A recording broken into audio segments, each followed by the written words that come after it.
Pranjal, are you there? Yes, Professor. Shall we wait or we can start? We can start. Okay, sure. I'll just start. You started recording. Yeah, recording is on. Good.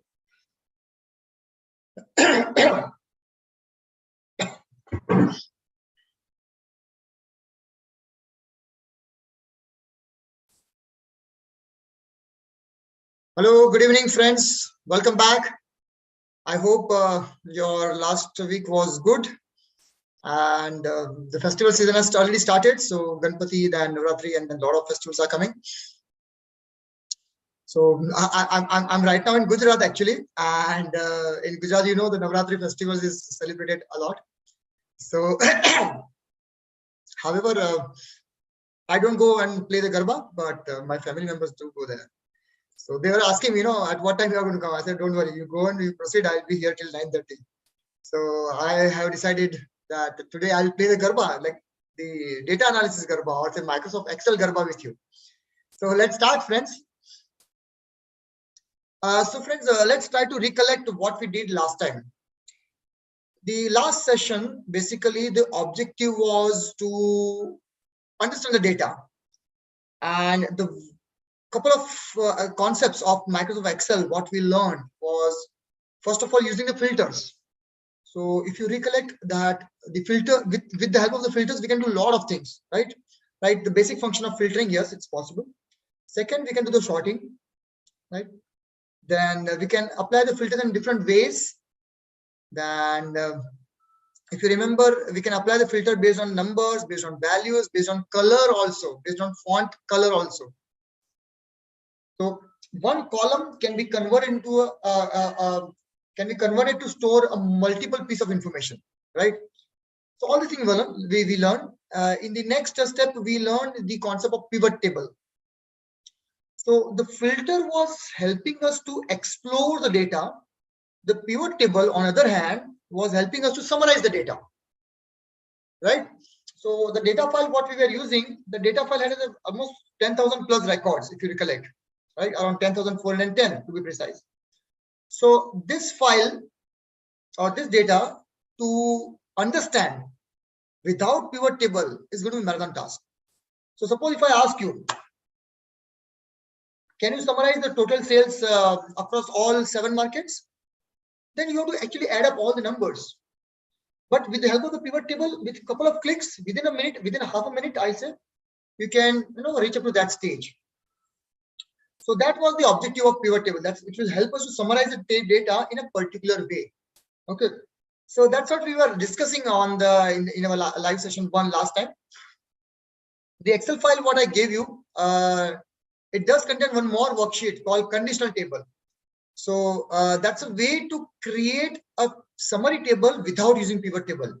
However, the process is very lengthy and a bit laborious, but it will really help when you want to do some, let's say, automation using the Microsoft Excel.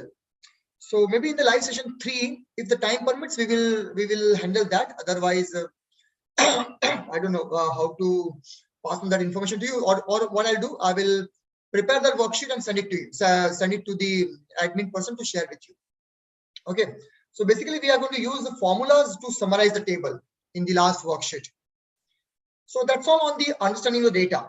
Now, once the data has been understood, obviously the next steps is to let's say we want to analyze it. So, but before we go to the analysis, we want to visualize it.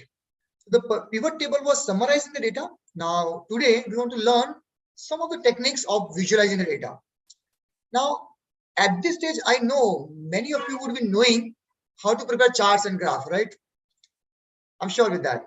If not, then we'll learn that also. However, my objective here is to create some more depth in your understanding, so that when you work on your Capstone project, you can develop some understanding at the Excel stage itself before you go to the Python, right? So that's why that's why this particular live sessions are arranged in this way. And out of the 8 sessions, 3 sessions are Excel, where you explore the data, you summarize the data, you visualize the data, then you analyze the data. And then once some understanding is there in your mind, then you can move on and do the analysis in Python. Okay. So to achieve this objective, now today we will cover the visualization part of the data. Also, at the end, if the time permits, we will do some statistical analysis and some statistical analysis along with the visualization as well. We are going to do it. But if something is remaining, we will cover up the statistical analysis in the next live session, that is on 7th or 8th. Okay, so that's the overall plan. So now, broadly speaking, 3 parts. The one part, visualization, which we are going to cover today. Statistical analysis, some part today, and whatever remaining next time. And the third part is the optimization. Okay, or what if analysis, such kind of things. So with that, let me share my screen. And friends, today I'm using the data file 02. Can somebody please confirm that you have this file with you? Data file 02. Can somebody please confirm that you have the data file 02 with you?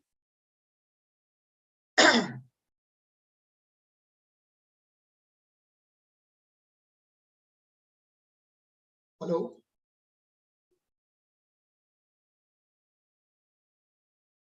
Can you please unmute the microphone, or you can type in a chat box? Do you have the data file 02, friends? Yes, Professor. Yeah, you have it. Good. Thank you very Chat much. is disabled. Chat is disabled. Oh, is it? Let me see how to enable that. I'll do it, sir. Yeah, please.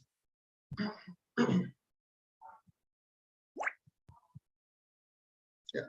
Can I change the everyone? Pranjal? Hello? Can I change Yes, it? sorry. Can I change it to everyone? Yeah, you can. Okay. So, okay, now the chat box is enabled. You can try. Okay. So I'm using the data file 02 data visualization /-excel. Okay, that's the file I'm using it. Yeah, okay, good. Good, I guess. Now, let's try to see what this file we have. Okay. So as compared to last time, this time file is much simpler. However, number of worksheets are more. Okay, number of worksheets are more. But the first worksheet contains all the data what we require. Remember last time we used the VLOOKUP function also to connect the data. So all this thing has been done here. So all this VLOOKUP, everything, all the data has been combined, and the combined data table, the worksheet is available with you here. Okay. And the rest of the worksheets are basically a summarized table. For example, can you please click on the bar, pie, and tree, that worksheet? Now here you can see, sorry, here you can see region-wise, the count, the number of transactions has been summarized. So in the main data, there are 10,410. 10,410 records are there. So those records are distributed here, region-wise. Similarly, if I say total sales, the total sales is 2.5 million. So the total sales has been summarized here region-wise. Also, the total sales region-wise and the order priority-wise has been summarized in a 2-dimensional table. So what I did basically, just to save the time in today's session, all this summarized table I have already prepared. All this summarized table I have already prepared. Okay. So that we have a more time for the visualization part. Okay. But whenever you have a time, you can try to create such kind of pivot table to summarize this information, what I have here. Okay. So please do that whenever you have a time. And if you have some difficulty or something, you can put your query through email. I will be happy to respond that. So with that, let's see, we have a sales data, e-commerce company data, which has been summarized. And those summarized tables are already available here in this. So let's start with a simple bar chart. Okay. Some of the things you might find trivial. So if that's the case, you just can tell me, sorry, this we know, please skip. Okay. So I'll just skip that. So to prepare a bar chart, basically, you have to select all these things and click and say insert bar chart. So the bar chart will be there in front of you. Okay, let me show you once again. I have selected the data in the bar, pie, and tree from Africa to 644 here, this yellow color. And then I'm going to insert, and in the insert, you have this option here, bar chart. In the older version, all this thing will be in the form of a straight ribbon. but you can look at this bar chart, and that we are going to use the first one. Okay. Now you may say, sir, it's okay now, like bar chart is there, but why we need a bar chart actually? So if you look at here, if I tell you which is the first, which is the highest, which is the region where the highest number of transactions are there, we can say, sir, south. Can you tell me the third highest? So it becomes the highest is central. Can you tell me the third highest? It slightly become difficult because central, then south is south, and then Africa. But the same thing, it becomes easy to identify through bar chart, okay, or through any visualization for that matter. Because here we can see, okay, first here, second here, and third here. Immediately, fourth here, fifth here, that way. You can arrange that in ascending, descending order also, no doubt. But suppose if you want to arrange the bars in the alphabetical order and you want to visualize here, you can do that. Also here you can look at the highest and the second highest, highest and second highest. Can you see the ratio here? Are you able to visualize the ratio here? Roughly you can see this is around 1. The highest is 1.5 times of the second highest, roughly. That kind of feeling we are getting. And the highest is multiple times of the lowest, maybe around 10 or 12 times. Now this kind of impression in the first go, at the first sight, is very difficult through the numbers. So whenever you are in meeting, and in the meeting you want to give this kind of impression, this kind of feeling to your audience, who are all gathered to take some important decision. So in such case, you, instead of showing the table, okay, you can show the table, but also show the bar chart, so that visual feeling comes, and those intuitions, based on which ratios and all these things can be easily figured out. Now let's see here one more difficulty of common table. You see the region-wise number of transactions are here, okay, in yellow color. Now region-wise amount of sales is also there in, let me shade with a green color, this green color. Do you see any connection between these two tables? Any correlation, any connection between these two tables? Can we say the number of transactions and the amount of sales, are they going hand in hand? Can you say that, friends, looking at the numbers? Please, either you can use the chat box or you can unmute and speak, please. Look at the numbers, and from the numbers, is it easy to figure out that the number of transactions and the amount of sales are going hand in hand? What is your opinion, friends? What is your opinion? Look at the numbers and tell me, if the number of transactions and the amount of sales are going hand in hand, that means if the number of transactions is more, the sales is also more. If the number of transactions in a particular region is less, the corresponding sales in that particular region is also less. Can we say this? Can we make a statement looking at the numbers? Yes or no? Yeah, good. So Bharani and Priyansh, not exactly. So Agya Singhal says not exactly. Okay. Can somebody please unmute and tell me on what basis you could able to figure out that?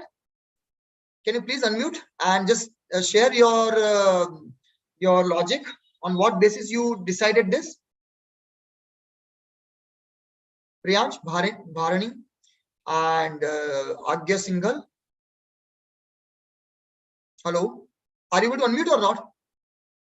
Professor, if you see like the central being the highest, here also in sales, the central being the highest, and next is followed by, so if you plot a bar chart for this sales, again it follows. Okay. You see, if you plot a bar chart, then it becomes very clear, right?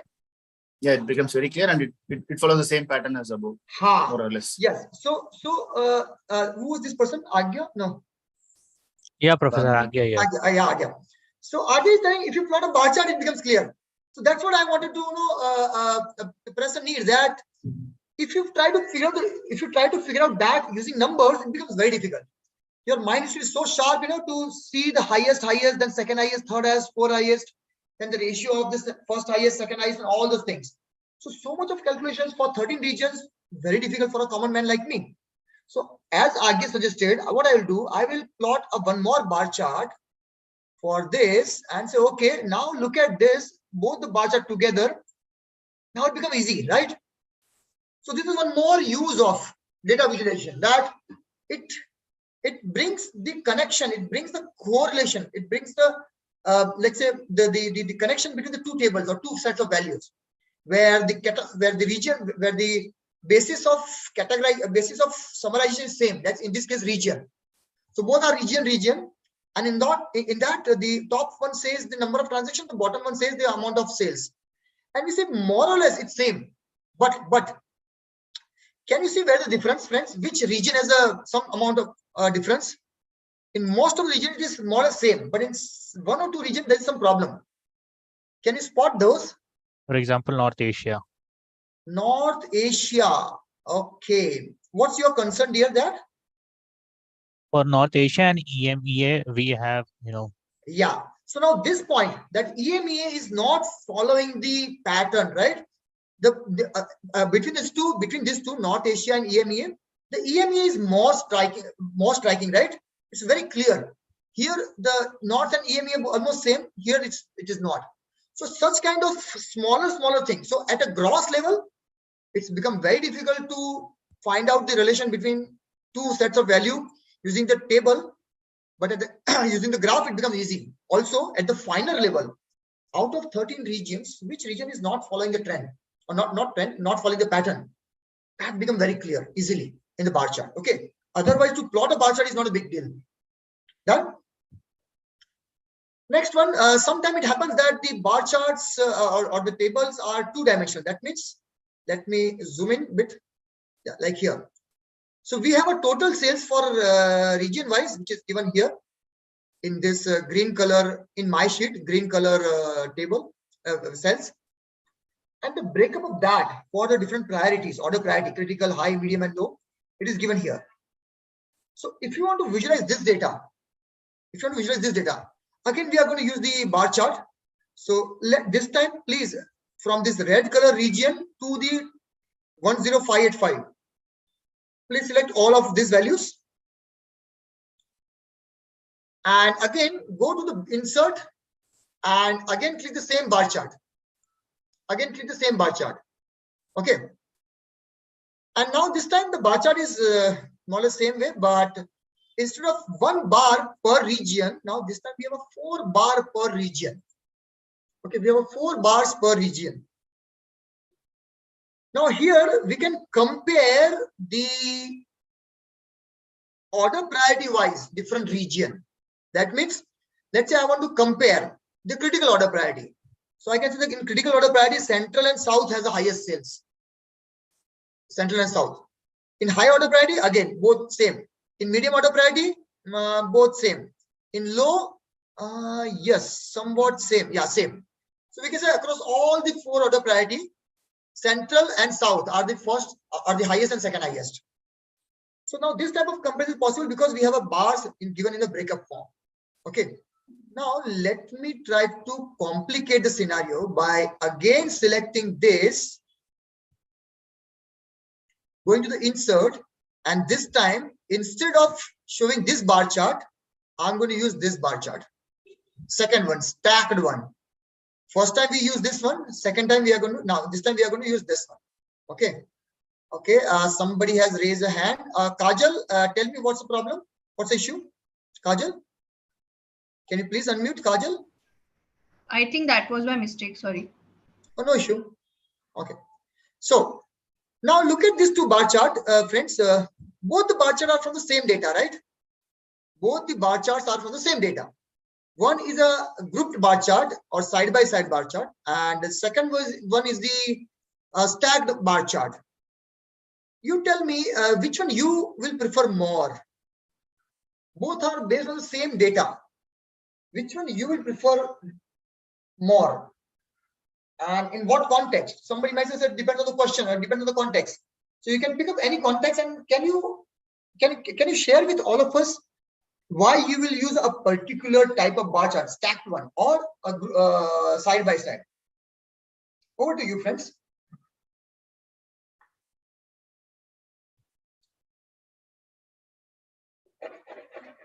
Probably stack we can use when we want to show the comparison. Like comparison of what? Can you state, let's say, one example in this case? Comparison of categories. Comparison of categories. Okay, so we have order priority and the region. So out of these two, which comparison you want to make? Here. We need to make basically comparison about the order priorities based on the regions. So suppose if you want to make a comparison of order priority, so which chart you will prefer? The stacked one, the left hand side one, or the side by side, right hand side one?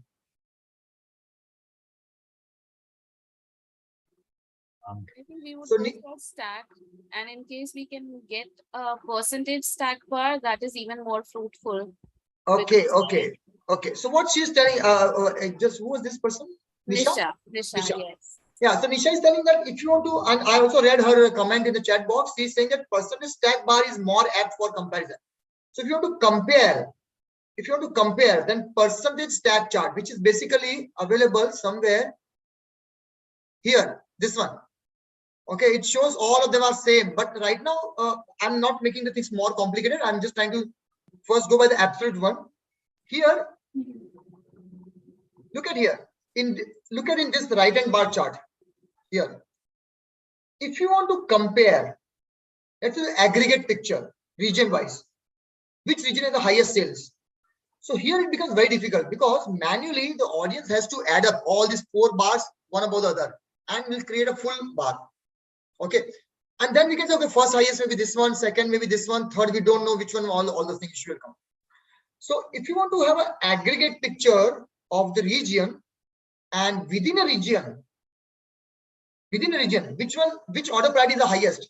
So if you want to figure out which region has the highest or second highest, third highest or lowest, second lowest or third lowest, and within that region, which order priority is highest or lowest? If this kind of questions you are trying to address, I would suggest or I would prefer go for the stacked one. Why? For example, here, which is the second highest region? I would say south. In the south, which order priority is highest? I would say this gray color. Now, this question to answer from here, because since the aggregate picture is not there, it becomes very difficult. Okay, now let's the lacuna, the problem. In the stacked bar chart, if I want to compare the aggregate, it's easy. Within a particular region, comparison is easy. But for a particular order priority, let's say for the medium order priority, which one is the third highest or fourth highest? It becomes very difficult to find out, right? Because the gray color bars are not resting on the ground. They are somewhere in the high. They are somewhere at a height. But similar kind of comparison for a particular order priority, which region has the highest sales or lowest or second highest, that becomes easy because for all the order priority, the bars are on the ground. Are you able to understand that? So if I'm coming from the region and within region, I'm digging it out, drilling furthermore, I will prefer the stacked one. But if I'm trying to compare across the order priority, that means at a breakup level, then I'll prefer this side by side. This is what my opinion will be. Okay, you can figure out in what way is going to help you. Okay, so many times it happens that 2-dimensional tables is there and people use this to, and there are more furthermore options available. For example, let me show you one more. Let's also insert, and you can see this 3D one, this one. So somebody might say, why not 3D? 3-dimensional one, this one. Yeah, it looks fancy, but then the comparison becomes very difficult, right? For example, this yellow color, low order priority, all are hidden behind a lot of things. You can rotate and do all these things. But trust me, friends, the objective of charting or visualizing is not to make it fancy. It is to make it simpler for the audience to comprehend and help you in taking a critical decision. Okay, so that's all on the bar chart.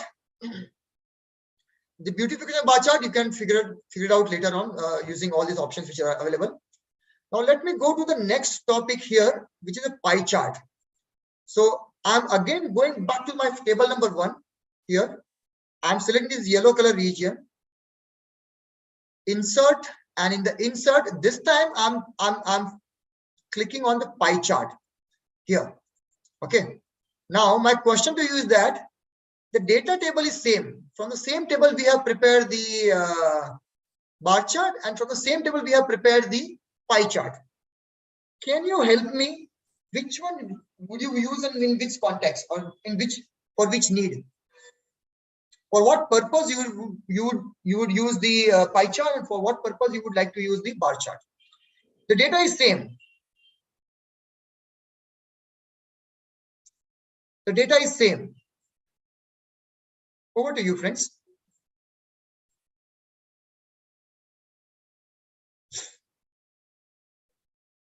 Over to you. The hint is the central region. Look at the central region. What kind of impression you are getting, friends? When you look at the central region, this yellow color or golden yellow color, what kind of impression you get? Looking at the central region pie in this pie chart, what impression it gives at first sight? That is just the highest among all the other It's categories. the highest and As larger. Yeah. yeah, highest larger is same. So highest and are you getting feeling that out of the overall approximately 1/4 is the central? Yeah, like percentage, how much percentage of 100? Right? So not I would say percentage, not exact amount. Let's say 22 or 24. No, but roughly say 1/4, approximately 1/4. Are you getting that feeling from here? Yeah.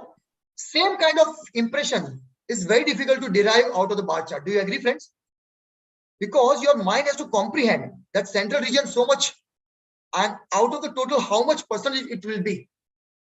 So normally, if you want to convey the proportions, you'll use the pie chart. Why? Because as the pie is a full circle, and in the full circle, we are dividing 13 regions. Okay. So in that sense, it becomes easy for the audience to understand and comprehend the information out of this. Recollect when you read the newspaper. Let's say you are reading some business news or something, and there's a pie chart or bar chart, some chart is given. How much time you spend there, friends? Do you really look at the bar chart or pie chart or line chart or whatever, and then you spend there and then figure out what proportion and or bar chart, what height and all those? We don't do that, right? We are reading the news and we just make a second or a 2-second view look at those bar chart or pie chart, and then we come back to the news once again, right? Same thing happens when you prepare some reports for your business.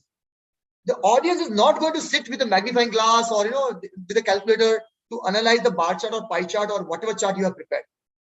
So in that half a second or 1 second or 2 seconds, you have to give that meaning to the audience. Otherwise, the audience will lose the track of the text matter, because you have to understand the audience is looking at the text, reading text matter, and when the space comes for the pie chart, the reader will go to the pie chart, look at the pie chart, and come back. The flow should not break. Same thing happens in the meeting also. In the meeting, the discussion going on, and sometimes okay, now let's look at the pie chart. As we know, the central region has a 1/4 of the sales or 1/4 of the transaction. Hence, we suggest that in the central region, this should be done. Now, though I spoke very fast intentionally, but many times it happens that you are discussing in the meeting and then you want the audience to look at the pie chart, get the feeling and come back. So that 1/4 proportion will not be easy for the audience to derive from the bar chart as compared to pie chart. Do you agree, friends? Right? So in such cases, I would use the pie chart because it shows the proportion. Okay. Now, the last one is my tree map. So go to the insert, and here you see this option. Okay, in that, select the first one. Now, again, the data is same. The same data we are using it. And we have an option either to prepare a bar chart or to prepare a pie chart or to prepare a tree map. The tree map try to bring the best of both worlds. How? See, the bar chart is very easy to comprehend the absolute information. The pie chart is very easy to comprehend the proportionate information. And the tree map try to bring both. Because in the tree map, first of all, there's a rectangle which give a reference to a mind. In this rectangle, it looks like the center is almost 1/4. So that feeling we are still getting. See, half is somewhere here and half of half, 1/4 is somewhere here. Are you getting it? Plus, it also gives the area. And this mind is easy to compare the area, this fashion, rectangle fashion, or a bar chart fashion as compared to the pie. Now look at this particular tree map. It becomes very easy. It becomes very easy to make a statement that central, south, north, and EMEA constitute half of the transaction, right? These 4 regions constitute half of the transaction, 50% of the transaction. Now this kind of feeling, if you arrange the pie chart in a descending order, like first you arrange the data in descending order or ascending order, and then prepare a pie chart. If you don't do that, it becomes very difficult here. But here it becomes easy, that this 1, 2, 3, 4, this 4 region, central, south, north, and EMA, they constitute around half of the transaction. So if such kind of impression you want to create, use the tree map. Okay. Any doubt, any confusion? As far as making of this chart is concerned, it's very simple. But we were spending more time on when to use which chart. Okay. Now the last one, before we move on. Okay, so let me just arrange my, so that I can accommodate one more chart. Okay, so I'm going to use the same table, and I'll go to the insert, and in the insert I'm going to use the line chart. Okay, so again the data table is same data I'm using it. So can you tell me when I should use the line chart? Now I have 4 options, let's say bar chart, pie chart, tree map, and line chart. When you should use the line chart in this case? Over to you, friends.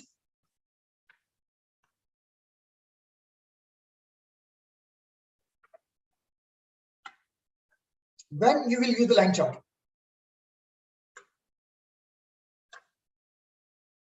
Hello? When you will use the line chart? In this case, let's say I have a line chart for the region. And what additional information line chart provides?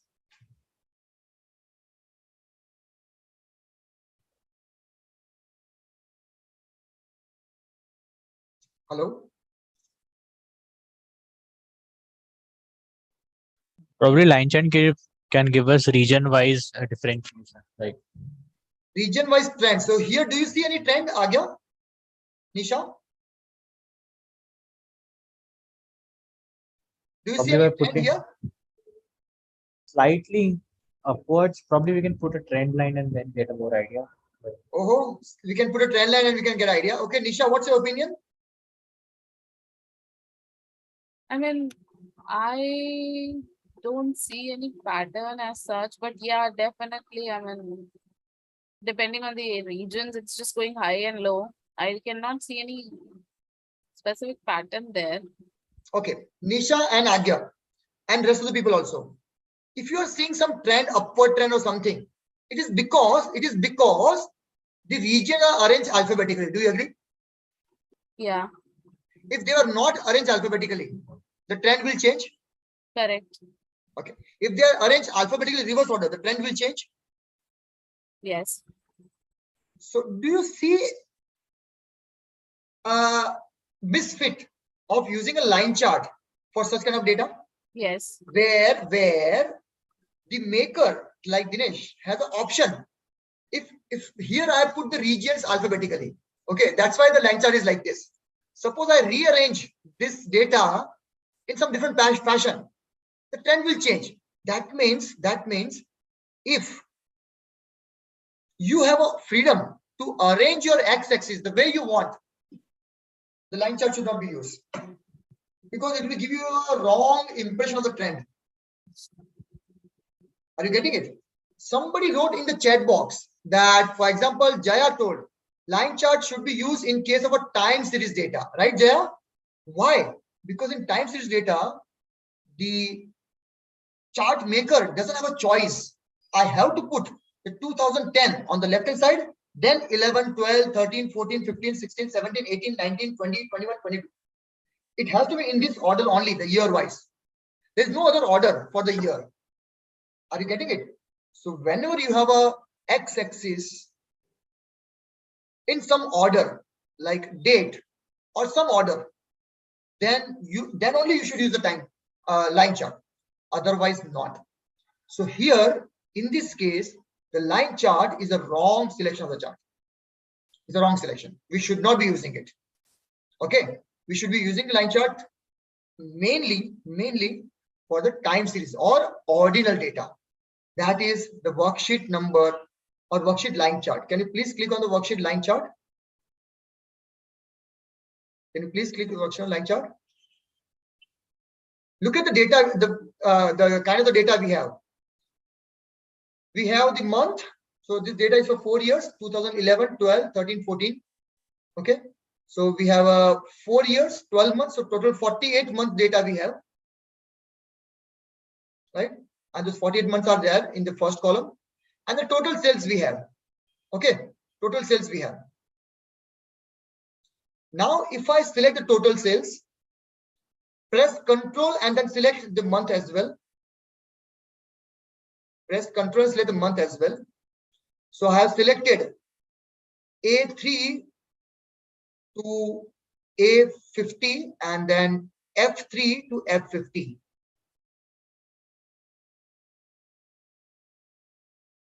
Okay. So now I have selected this two. I will go to Insert. I will go to Insert. And in the Insert, now I will select the line chart. Are you getting it, friends? I'll select line chart. Now, if I try to interpret the line chart the way Agya and Nisha were trying to interpret, friends, let me close the window. Yeah. So now you look at the line chart, though there are up and down, but if I say there's an upward trend, it makes sense. Why? Because as the time progresses, the sales was slowly going up. Right? Because now I say as the time goes, because on the x-axis we have a time. Okay. Could you able to get up to this point?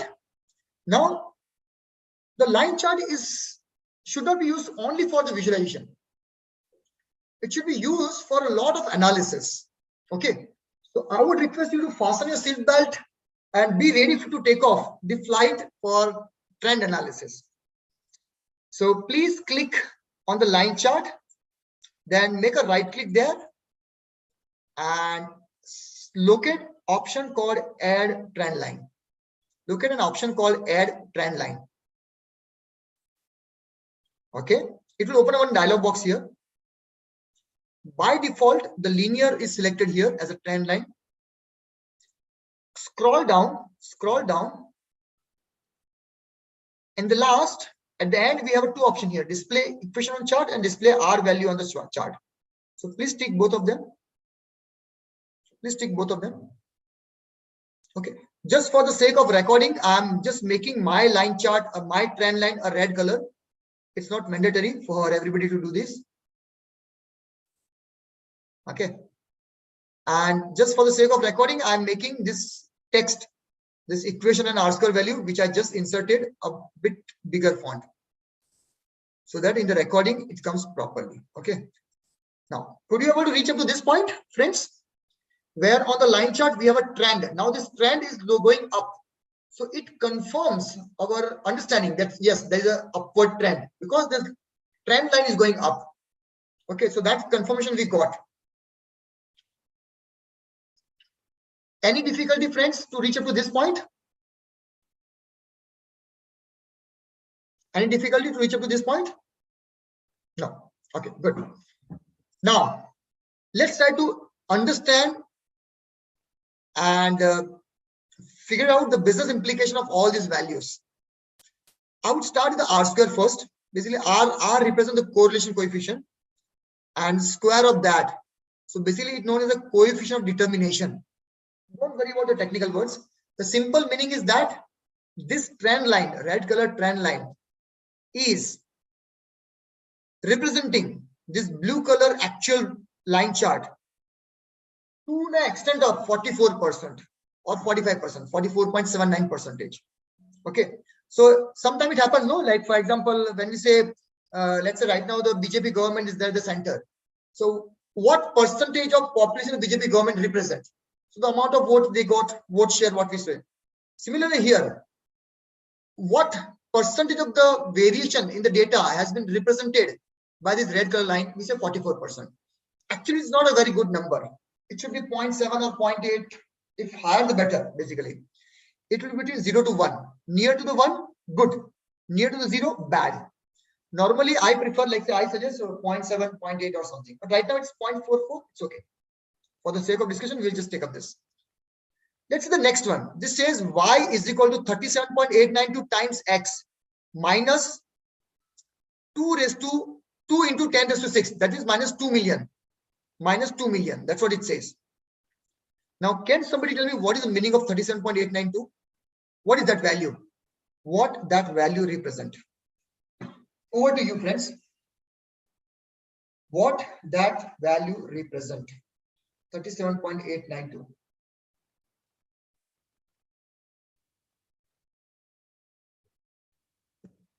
Any guess? Any rough idea? Okay. It is a slope. Okay. It is a slope. What's the business meaning of this? What It's do you like understand? Yeah. it's like for every 37.8 unit of x and plus coefficient, the y increases.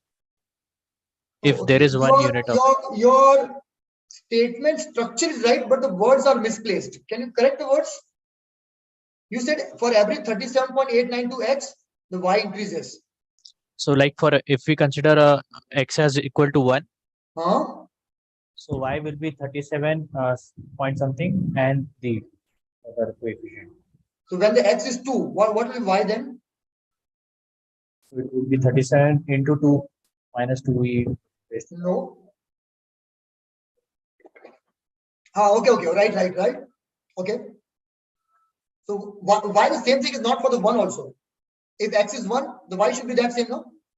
So you are saying we can use that equation to find out the y for a particular value of x, right? Am I right here? Yes. Yeah. So let me rephrase. Let me repeat the sentence. What is saying that this equation can be used to find out the y value for a different value of the x. Okay, that's a mathematical understanding. In mathematics, whenever we have equation in terms of y and x, we plug in the value of x and we find out the value of y. But my question is, what is the meaning of 37.892? What is the meaning of 37.892? This line chart, blue color line chart, showing the sales. Is showing the sales in this company. And from the line chart, we can make out that the sales is increasing. There's upward trend in the sales.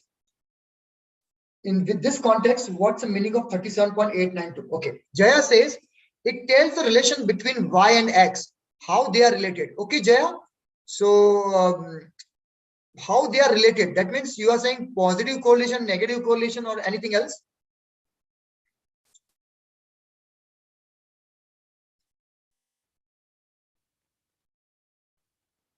Friends, please. Yeah, Jaya this side. Go ahead, dear ma'am. I think it's a positive correlation, but I don't know what this minus 2e plus 0.6. Okay. We'll come to minus 2 million later on. Yeah. It's a 2 million. Is it 2 and 2 into 10 raised to 6? That means 2 keep behind 2 6 zeros. Yeah. So I think it's a positive correlation. So this is based on what? Because of the coefficient of x, it's positive. Okay. So Jaya is saying that okay, if the x coefficient is a positive value, what value? Forget it. But if it is positive, there is a positive correlation. I agree with the Jaya. 37.89 is a positive. Sometimes maybe negative also. Since here it's positive, we can say the relation between sales and the date is positive. That means as the date increases, the sales increases. But anyway, Jaya, that was visible from the red color line, no? Which is going up. Do you agree with me, Jaya?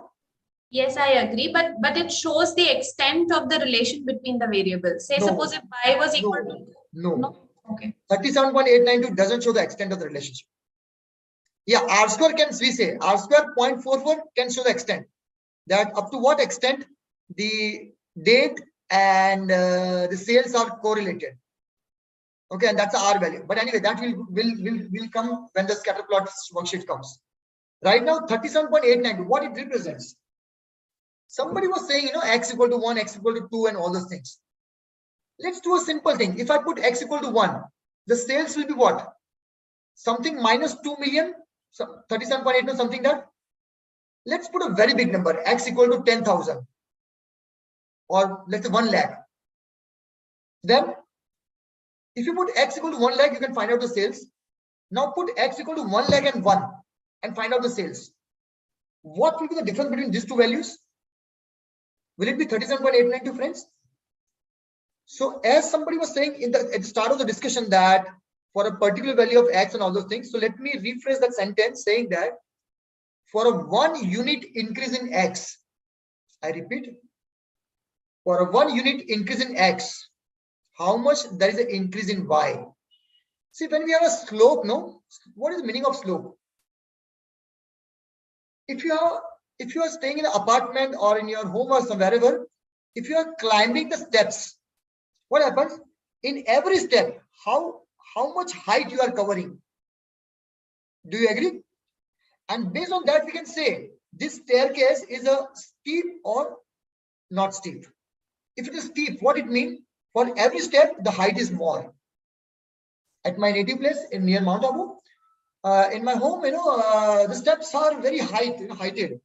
So my mother used to tell me, Dinesh, the slope is very high here. In Gujarati, obviously, but she used to say that way. Now, when I reconstructed my home, I have ensured that the slope is less. That means for every 1 step forward, how much height we are covering. Same way here. For every 1 unit increase in x, I repeat, for every 1 unit increase in x, how much y is increasing? And that value is 37.892. That's the literal meaning of slope. Now, in this context, it's a sales. That means, can we say for per unit increase in time, the sales is rising by 37.892? If you recollect some time back in the pandemic time, Corona time, there were graphs being, published in the newspaper and in a lot of, social media and everywhere. And from the graph, you can make out the number of cases are going up or down, right? And also it was showing what was the rate of increase. So here the rate is 37.892. Now, can you tell me this 37.892, is it per month?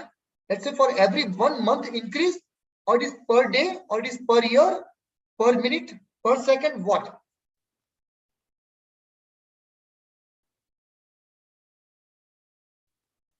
It's 37.892 increase in sales. The sales will increase by 37.892. If you increase the X by what? By 1 day, by 1 week, by 1 month, by 1 year, by 1 second, by 1 minute, by 1 hour, what?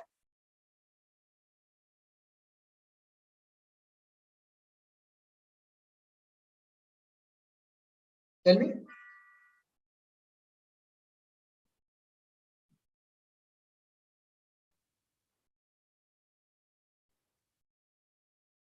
Hello? 1 unit depends on the unit of Y. The Y is sales in dollar. Kajal, the Y is sales in dollar. So we said $37.892 increase in sales for 1 unit increase in X. But that 1 unit of X is what? Is it 1 unit of day, week, month, or a year? So 37.892. Okay. So DS Rao says per month. DS Rao says per month. Anybody else? The sales is increasing by 37.892 for every increase in day, for per day increase or per week increase or per month or per year, or maybe second, minute, or hour also. Okay. Muni Raju says quarter. Anybody else would like to make an attempt?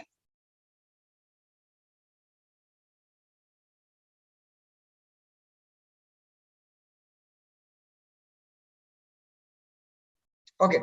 Mr. DS Rao and Muni Raju and everybody else, can you please click on January 11 here and look at the value. What value here you have? 1/1/2011. 1/1/2011.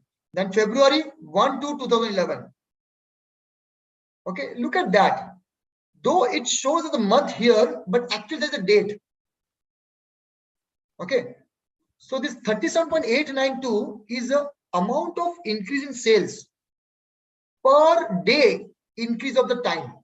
That means every day on an average, the sales was increasing at the rate of 37.892 per day.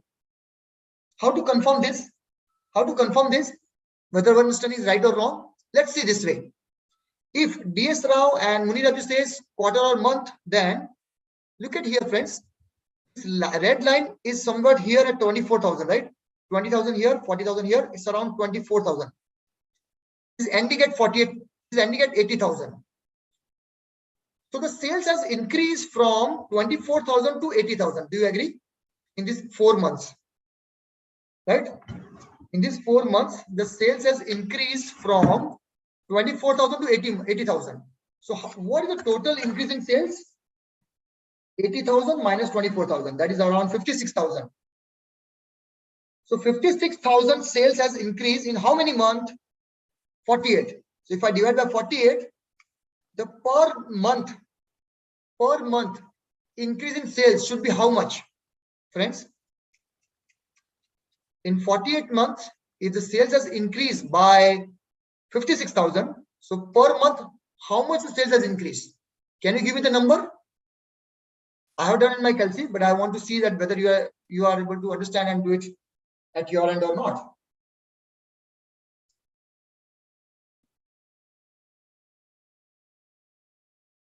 Tell me, friends.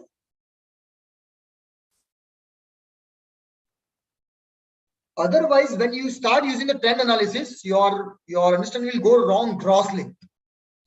It's very easy to prepare a line chart. It's very easy to put a trend line. It's very easy to find out the equation and all these things.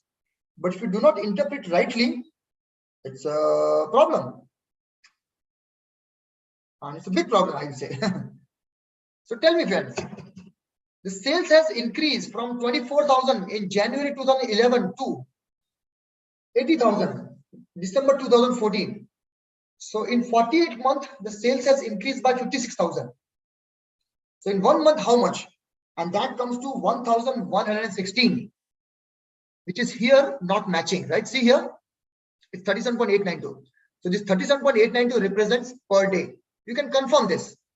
Let's say 56,000 divide by 4 years and divide by 365 days. And if you get that number, it will be around 3738. You can do this calculation. Okay. So with that, we are confirming that this is a per day increase in sales. This is per day increase in sales. Is this clear, friends? Is this clear? Okay. Now, let's keep this line chart on a side. Okay, let me keep it aside. I'm going to again prepare a line chart, but this time I'm not going to select the date. I just select the sales. I will just select the sales. So the 48 values here in this column I just selected and say insert line chart. Same line chart will come up once again. No change. Same line chart. Okay, same line chart. So, however, this time your x-axis doesn't contain the month, which was earlier it was representing. Okay, now in this case, if I do the trend analysis, let's see what happens. Add a trend line, by default linear, display the equation, display the R-square value. And for the sake of visibility, I'm just changing the color to the red. Okay. And this one, I'm changing it to higher font. Did you notice the equation has changed, friends? Did you notice the equation has changed a lot? Look at the equation, friends.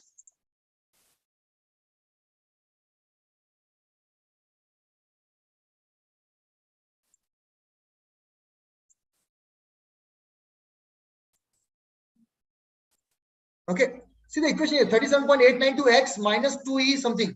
Here 1153.3x plus 24095.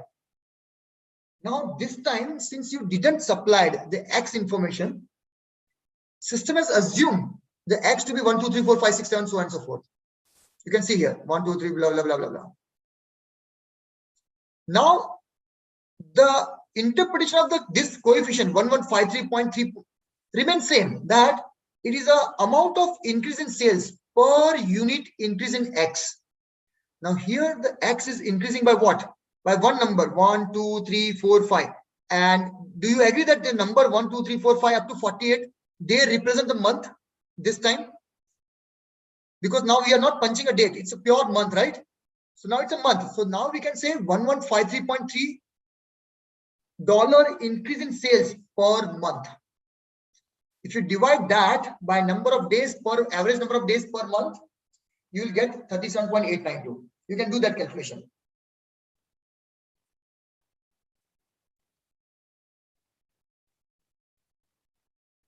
Okay, so if you say 1153.3 divide by 30.4375, you will get 37.892 exactly. Are you going to understand that, friends? Is this part clear? How to interpret the trend line equation? Is this part clear, friends? Yes or no? If that is the case, then we will go further.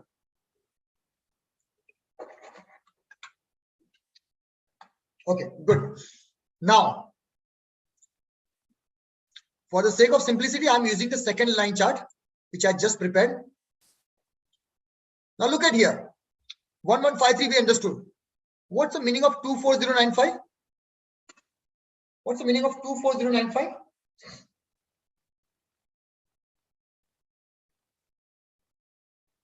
Sometime back, some person was saying that we can use this equation to predict the Y. So if I know the X, let's say I want to predict what will be the sales in the 50th month. So up to 48th month we have in the 50th month. So what should I do? I can plug in the X equal to 50, right? And I can find out the Y. That's how we are going to use this equation to predict the future. Can we do backwards? If I put X equal to 0, what will happen? What will the Y value? If I put X equal to 0, what will the value of the Y? 24095. Okay, fantastic. When the X will be 0, look at the table. We have our first month is January 11, second month is February 11. So when we say 1, it means January 2011. 2, it means February 2011. So ma'am, can you tell me when the X will be 0? In which month X will be 0? December 2010, can we say that? December 2010? Yeah. Right? Yeah. No? So this 24095 is the sales of December 2010. Okay. Now, listen very carefully. Imagine that in this company, the sales was increasing at the rate of 1153.3. The sales was increasing at the rate of 1153.3 per month. And when the company started, the sales was 0. Can you tell me in which month and year this company would have started? That means if we assume that in the past, the same trend was being followed. Right now, we have a data only for the 4 years, 2011 to 2014. But let's assume that the same trend was being followed for the past since the company started. And when the company started, in that month, the sales was 0. So can you tell me approximately how many months before this date, January 2011, the company would have started? Or in which month and year the company would have started? Can you figure out that? Can you figure out that? Fantastic, Mr. Rao, DS Rao. So DS Rao says 21 months. On what basis you got DS Rao? On what basis you found out?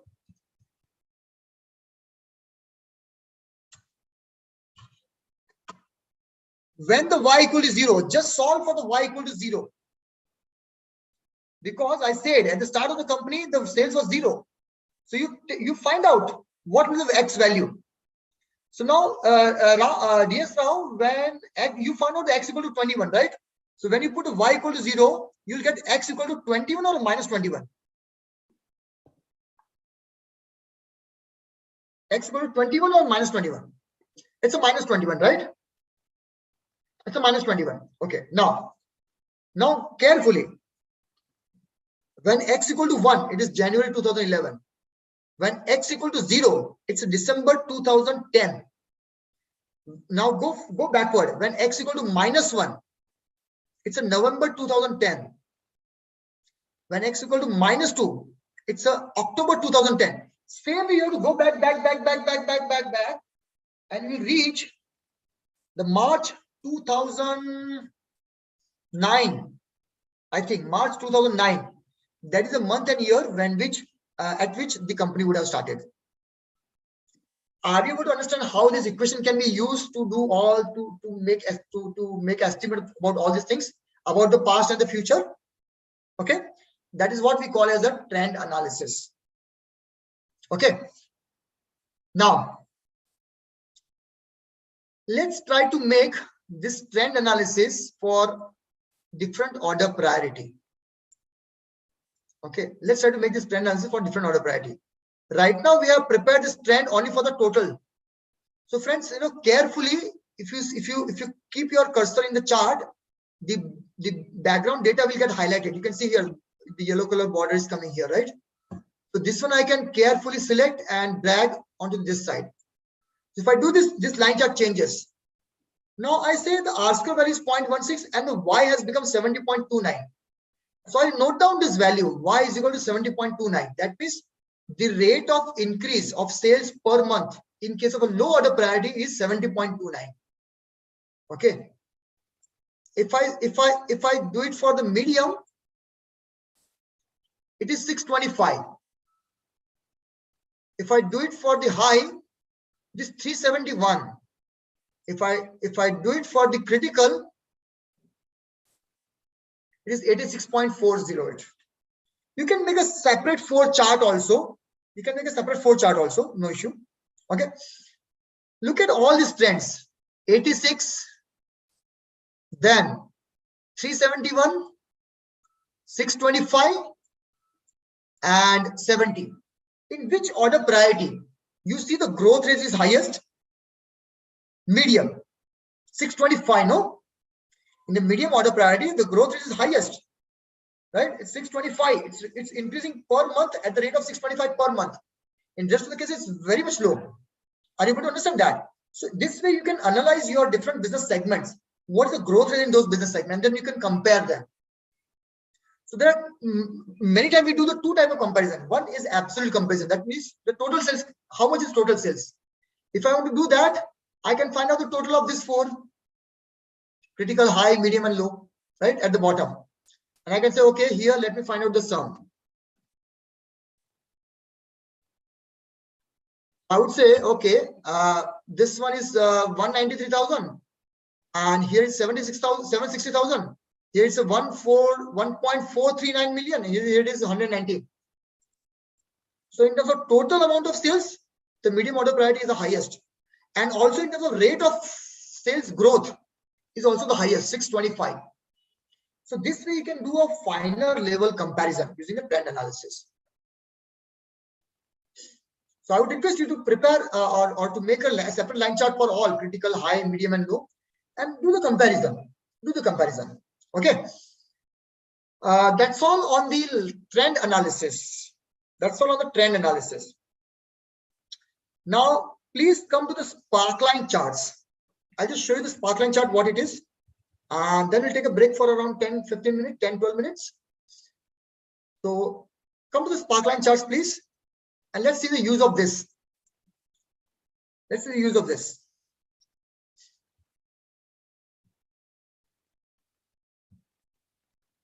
Now here, if I want to visualize, let's say for Africa region, the breakup of the sales, order priority wise. Okay, so I want to visualize these 4 values. So what I can do, I can keep my cursor here in this cell, go to the insert,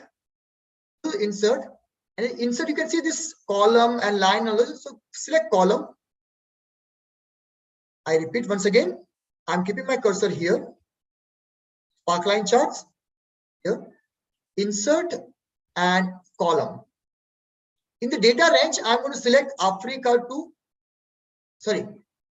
the 4 cells in front of Africa, B, C, D, and E. Okay, and I'm going to click OK. You can see small charts pop up here in that cell. Now, if I drag this or if I copy this for all other region, to keep creating a bar chart for each of those 4 values. Sorry. Okay, each of those 4 values. So in a tiny form, for each row, I'm preparing a small bar chart. However, interpretation of this can be slightly misleading. Why? Look at here. The height of the bar is decided based on the height of the row. So if I put this row higher, it will show a higher bar. If I decrease the row here, it becomes low. So what's the caution we should take?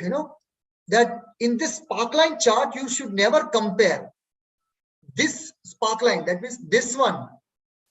You should never compare this particular sparkline with any other sparkline. The sparkline is only meant to make the comparison for that particular row only. So in Africa region, I can say the medium order priority is the highest. That's all I can say. Okay, and the second highest is half of that, or roughly half of that. In Canada, the highest is medium, the second highest is nearby. In Caribbean, the highest, second highest, very much difference. Only that much I can make, nothing else.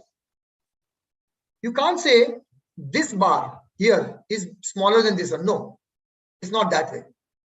Because the height of the bar is dependent on the height of the row.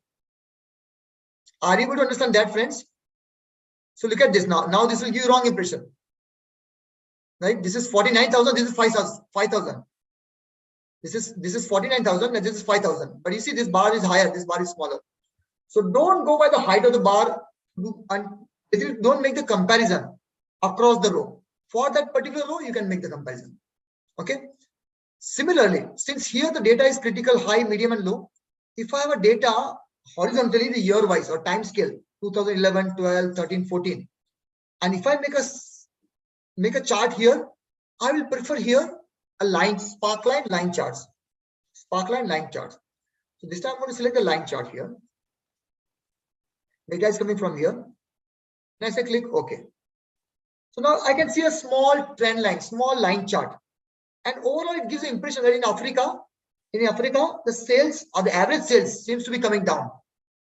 Now, if I want to make a comparison across all the region, I can prepare a sparkline charts. Here there's a mix. Here there's slightly downward. Again mix. Here there's upward, and then plateau, and then again reducing. Again, it seems to be downward trend. Seems to be downward trend. Seems to be downward trend. Downward. Here it's upward. So out of all the region, I can make out that in a west region, there seems to be upward trend. Average sales seems to have an upward trend. So if you want to analyze a trend analysis for a lot many rows and quickly, you can use a sparkline line charts. Now, right now it is only here, but we have only 4 columns, but you can put 48 columns. It doesn't matter. Excel will prepare a line chart for you. Are you getting it, friends? Excel will prepare a line chart for you. Is this clear now? The bar chart, the pie chart, tree map, line chart. In the line chart, the trend analysis, the coefficient, that's the 37.89 to the multiplier, and the constant value. And how the sparkline charts can be, how this bar chart, line chart can be combined with the tables in the form of a sparkline charts. Any doubts, any difficulties, any confusion in that part, friends?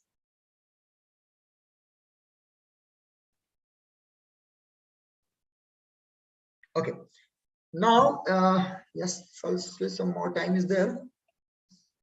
Okay, let's take a break here first, because I don't want to confuse, because next 3-4 topics are a bit thicker. So let's take a break here so that these things get assimilated, and then we will use the next charts. Okay. So it's a 8:12 in my mobile. Can we come back at 8:20 or 8:20 or 8:22? Will that be okay, friends?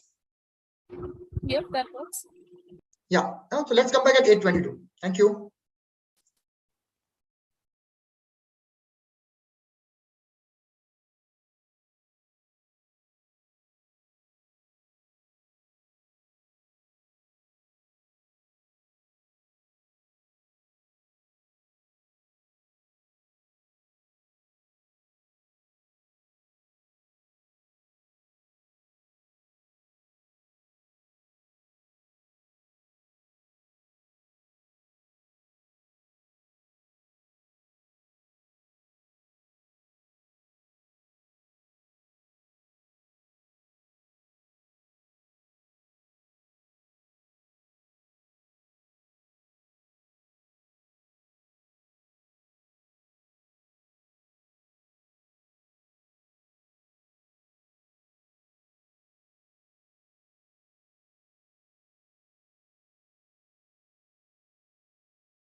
Okay, friends, I'm back.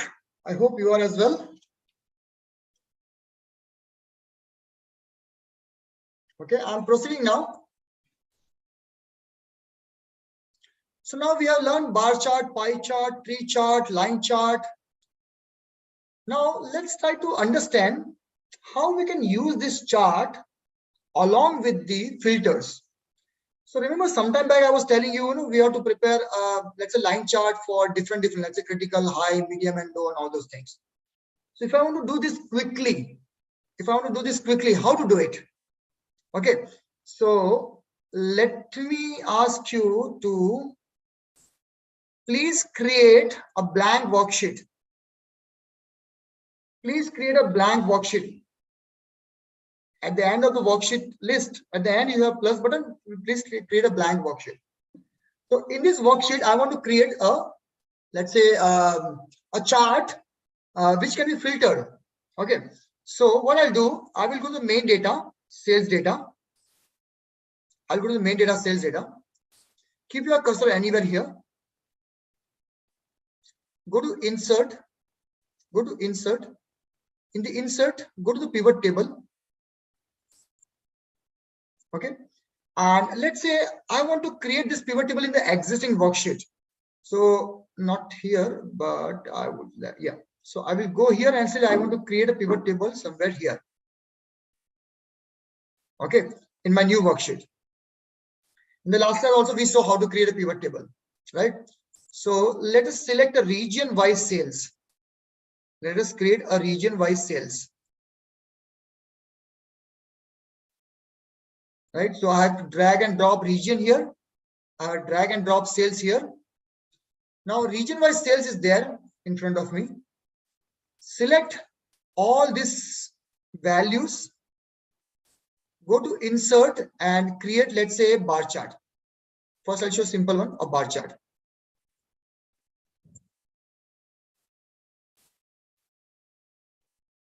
Okay. Now this bar chart looks like the earlier bar chart, no change, same shape, no issue. But using the slicer feature in the Excel, we can create this, or we can customize this chart as per our requirement. For example, let me show you. Please keep your cursor anywhere in the pivot table here. Go to insert, and in insert we have a slicer. In the insert we have a slicer. Okay, I repeat, keep your cursor in the pivot table here. Insert, in the insert you have an option called slicer. Now what it does, in the main data table you have all the variables. So all these variables are available as an option which can be used as a filter. Okay, so I'll start with the first simple one. Let me select a ship mode. So if I click ship mode, let's say if I drag and here where the slices are coming. Okay.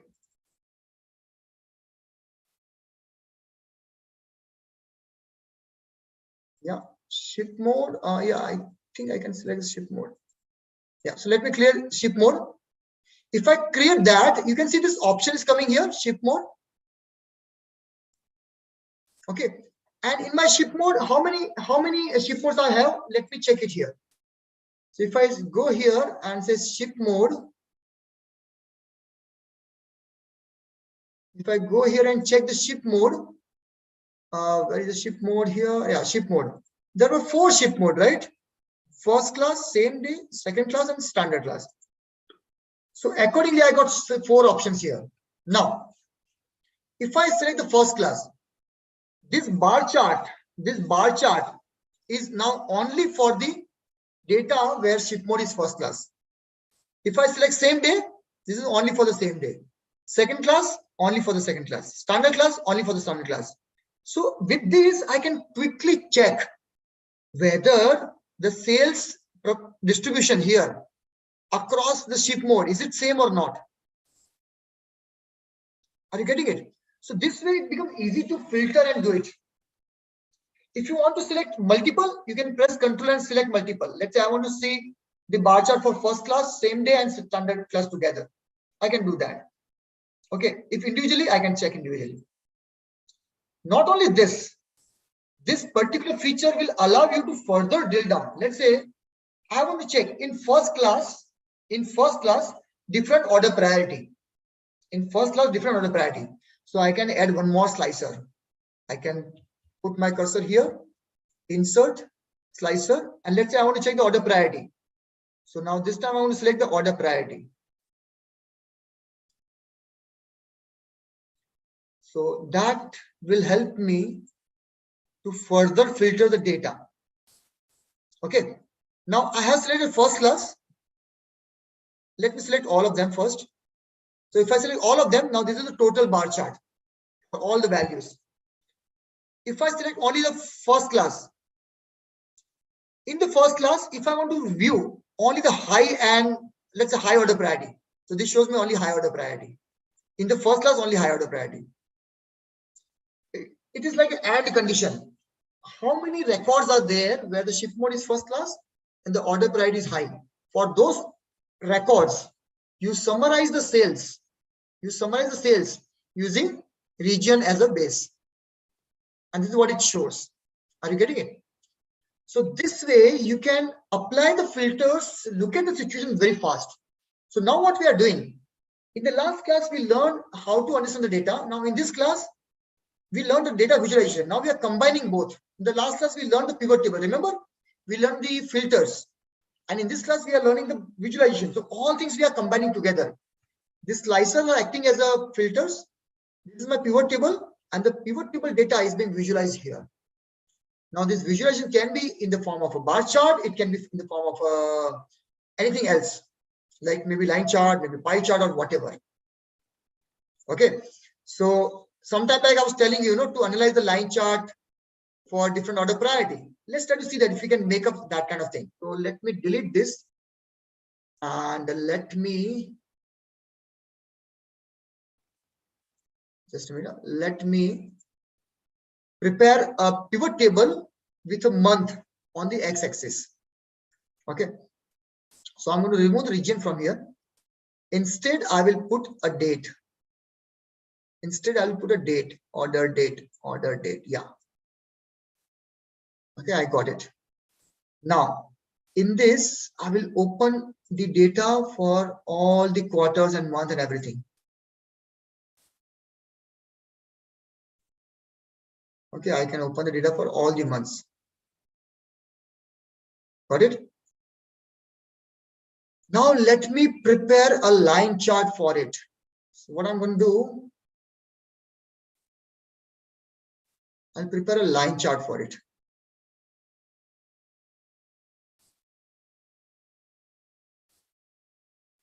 Let me arrange a slicer somewhere here so that I had a more space for the line chart. Okay, I have a more space for the line chart. Yeah, now I'm ready. So let me first select the total data. So this is the line chart what we saw earlier. Now suppose you want to see the line chart only for the critical order priority. I can just select here.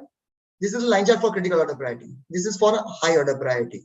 This is for low order priority. This is for medium order priority. See this how fast it becomes. If I want to apply multiple filters, I can do that. Are you getting it? Let me see if it allows a trend analysis or not.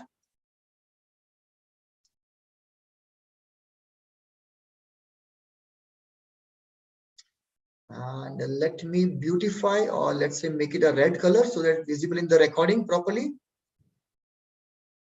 Okay, yeah, here we go. Let me increase the font here a little bit. Yeah, so now I'm ready. Okay, so collapse. Now, if I want to analyze all, let's say here, all data 1153.3. Remember earlier we got 1153.3 month-wise. Now, in the critical order priority, it's 86. In the high order priority, it is 371. In the low order priority, it is 70. In the medium order priority, it is 625. See how fast it becomes? Are you getting it? Similarly, if I want to say ship mode wise, I can do the trend analysis for the ship mode wise also and check it out. Not only this, you can combine also. Like I can put one more chart, let's say pie chart here along with this. So I can have one more pivot table, put a pie chart. So pie chart, line chart, bar chart, all this combined together. You can prepare a nice dashboard, something like this. You can go to last worksheet, dashboard. You can go to last worksheet called dashboard.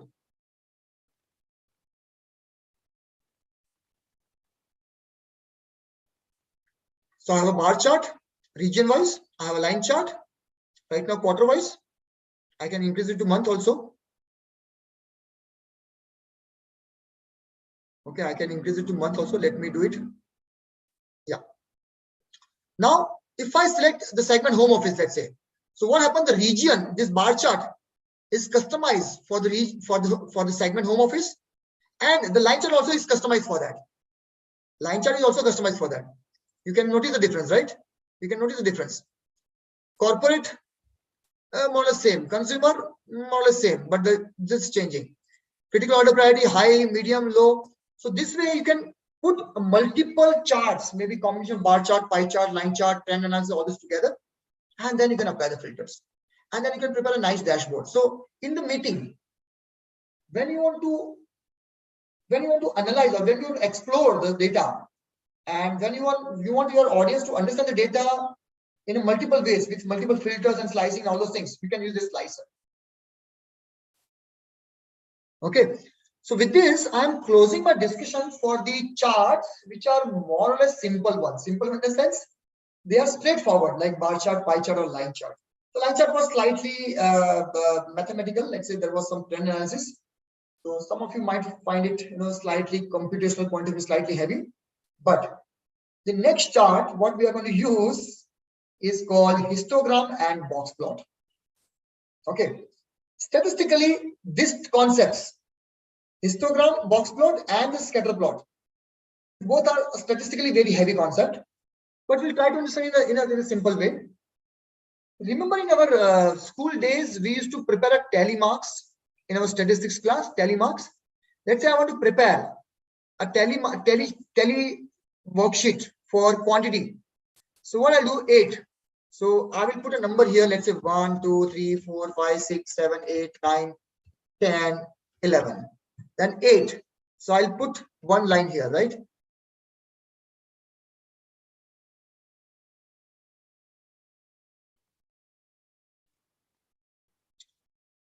Now the next is 14. So I'm going to put it, oh, it's 14. So I'll say put 12, 13, 14. So 14, I'm going to put 1 here. So same way. Okay, I'm ready now. So next one is, let's say 4. So I'm going to put it in 4. So this way I can keep doing it at 12. So 12 will be somewhere at the bottom here. So I can keep doing this. And at 10. This is 10, oh, sorry. And 9 is here.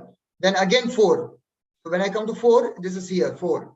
So this way I can keep doing it. So if you prepare a tally sheet, okay, so that shows how these numbers are summarized quantity wise. That means same, this variable, quantity variable. How many times 8 quantities there? How many times 14 quantities there? How many times 4 quantities there? If you want to summarize the data like this, for example, I can make out here, out of 10,410 records, there are 1,801 record where the quantity is 1. Remember in your main data, we have a quantity column. So out of 10,410 records, there are 1,801 records where quantity is 1. 2,580 records where quantity is 2. 1,962 records where the quantity is 3, and so on and so forth. So if I want to visualize this, I will prepare a special bar chart. It's like a bar chart, but it's a special one. Why? I will explain soon. I'll prepare a special bar chart where my x-axis is not a region.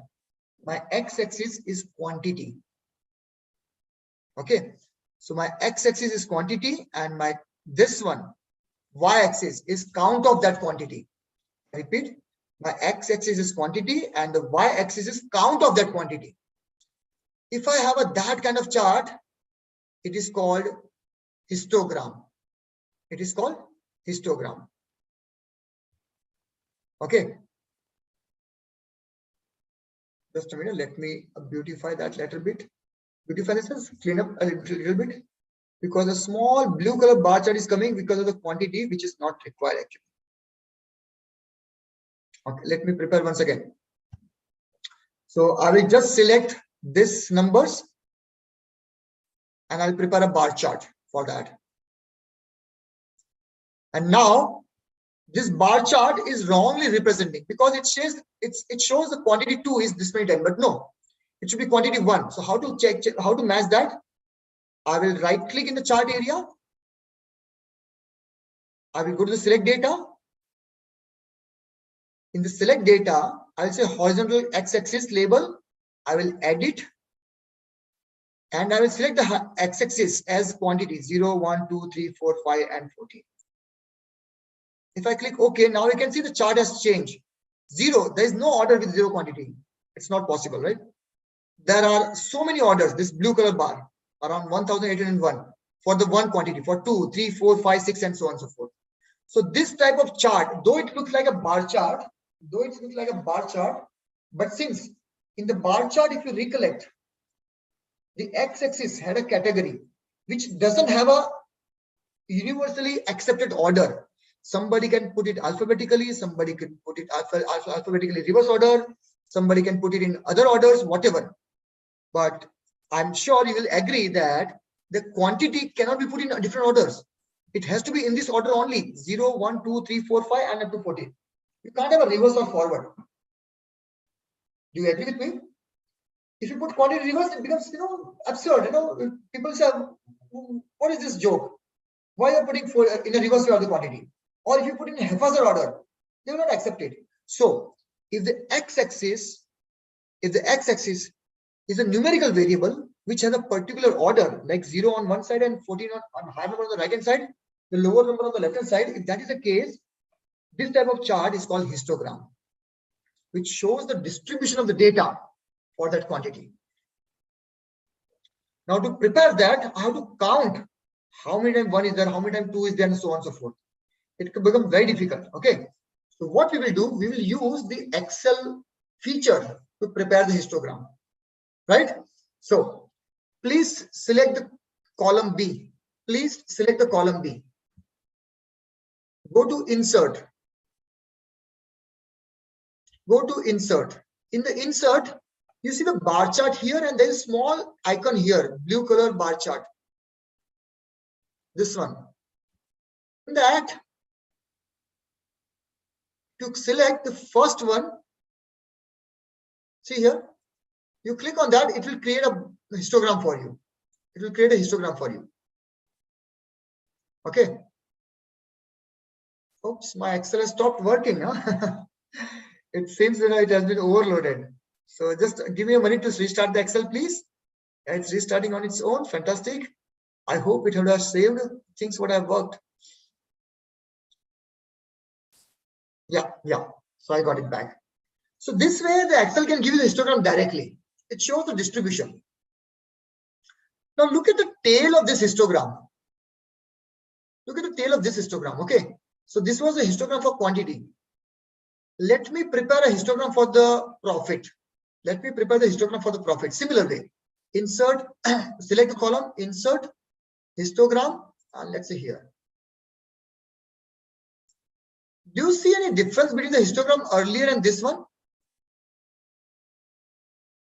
You might say, sir, this is very small and this is a very big one. Okay, that's one observation.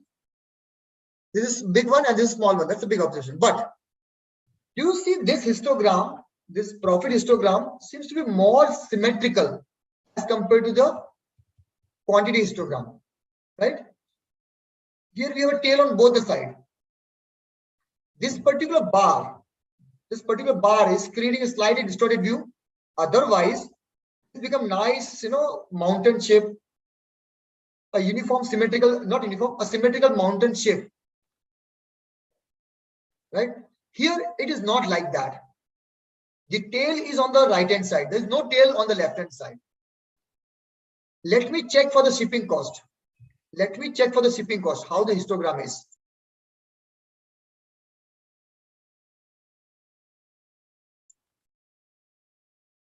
Now the shipping cost histogram is very much skewed. It seems that it's only half of the histogram. Right? You can see that, but actually it's a complete histogram, but heavily skewed towards the higher number, heavily stretched towards the higher number. So the histogram can tell you where the numbers are going.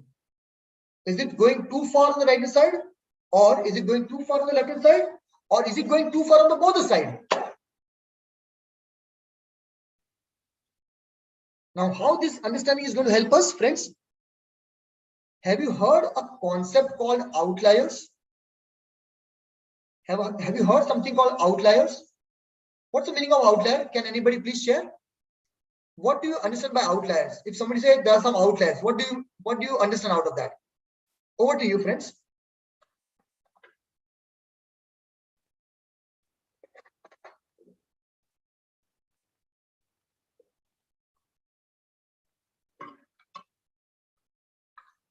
Because when you get the data, your first aim should be to understand, is there an outlier or not? Because outlier might distort your analysis. So how to find out whether there's an outlier or not? Friends, how to find out if there's an outlier or not? For that, you have to plot a histogram or a box plot. The next task is to plot a box plot, obviously. So here we can see that if there's a heavy stretch, see, you might say why the histogram is stretched up to this point. Why? Because there are small values here, which is not visible in the bar chart, but it is there. But it is there actually. Otherwise, this bar chart will not, this histogram will not stretch up to this point. That means there are some values here. So most of the points are here. Most of the points are here, but few points are lying here, extreme right. Same way, most of the points are around these numbers, somewhere in the middle. But it seems there are some points extreme right and some point towards the extreme left. In this case, most of the points, most of the observations are around this, around maybe 8-10 quantity. But some points are very far here as well. So these impressions indicate me that there seems to be some outliers. Okay, and what is the meaning of outliers? Outliers means some data point which have a high, very high, extreme high or extreme low value, but the frequency of such instances are very rare. We sometimes use this phrase, no, once in a blue moon. Remember that once in a blue moon kind of a thing? Similar thing here, once in a blue moon. So I want to check if there's something which is once in a blue moon. Do I have to consider them in my analysis, or can I keep them aside? Or there might be some specific reason why that particular instance has happened. So let me find out that. So what I'm going to do, I will start with a first profit. Let me start with the profit. Go to insert, and insert in the histogram pane itself here. You'll have something on the box plot. Okay, so please click on that box plot, and you see some box plot is appearing here. Right, some box plot is appearing here. I think this box plot will create some problem. So, okay, sorry friends, so let me delete this box plot. Let me create a box plot for the quantity first. It will be easy to understand. Quantity. So I select the quantity column, insert, box plot. Okay, yeah, good. Okay. Now this box plot is like a histogram. The histogram shows you this one. This histogram shows you the data horizontally. The box plot shows you vertically. The histogram shows you the data in the form of a bar. The box plot shows the data in the form of a box. Okay. So, but additionally in the box plot, we have a limits. You can see this limit is here and this limit is here. Any observation beyond this limit on the higher side or lower side, they will be termed as the outliers. So in my box plot, in my quantity variable, which values are the outliers? Any quantity which is above 9, because this is 8, this is 10. So if I keep my cursor here, it will read 9, value 9. Okay, it will read the value 9. Okay, you can see here. So any quantity above 9, that means 10, 11, 12, 13, 14, all these are outliers. That means what? That means what? Their values are very high, but the occurrence is very low. Occurrence is very low. Can you see the same thing in the histogram? You see the quantity 10, 11, 12, 13, 14? Very, very few occurrence.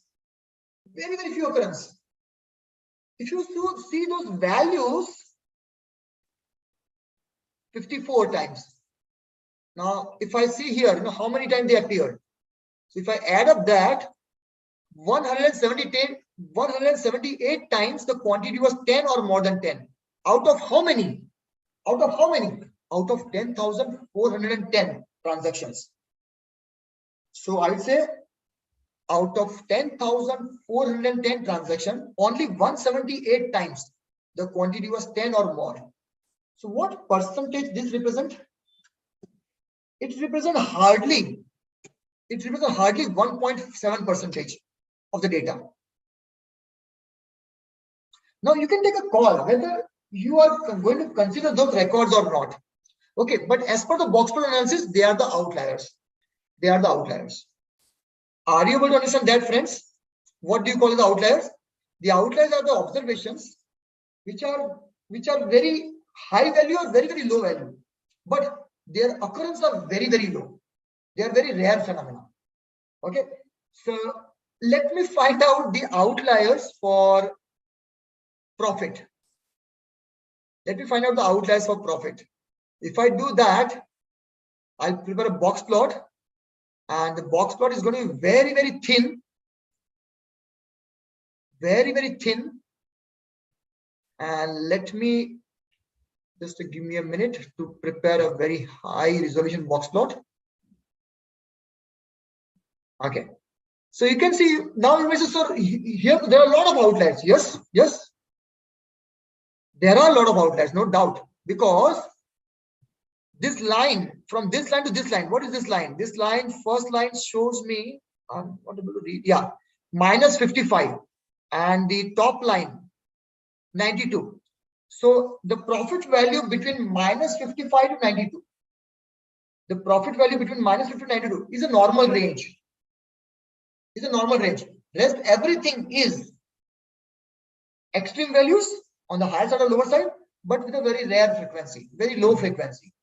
And I'm sure you would have noticed that in our histogram as well.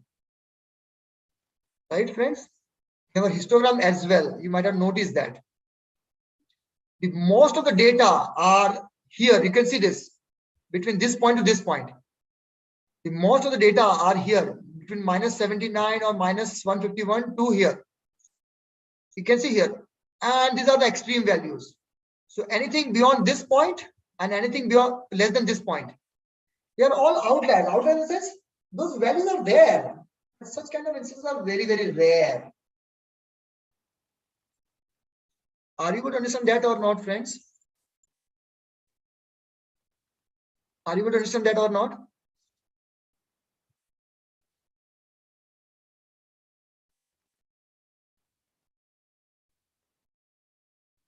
Okay, so this was box plot and histogram, which shows us the distribution of the data. And using the distribution of data, we can analyze, are there any outliers? Is there any symmetry? So look at the box plot of this one here. This box plot is not symmetrical, right? This line called median. This is the lower limit. This is the upper limit. You see from the median, the lower limit is very much near. The upper limit is very much far. That means this data is not symmetrical. It is skewed towards the higher side. And you might have noticed the same thing in your histogram as well. As compared to that, the box plot of profit, though there are a lot of outliers, no doubt, but the box plot seems to be symmetrical. Same was visible in the histogram as well. Same was visible in the histogram as well, right?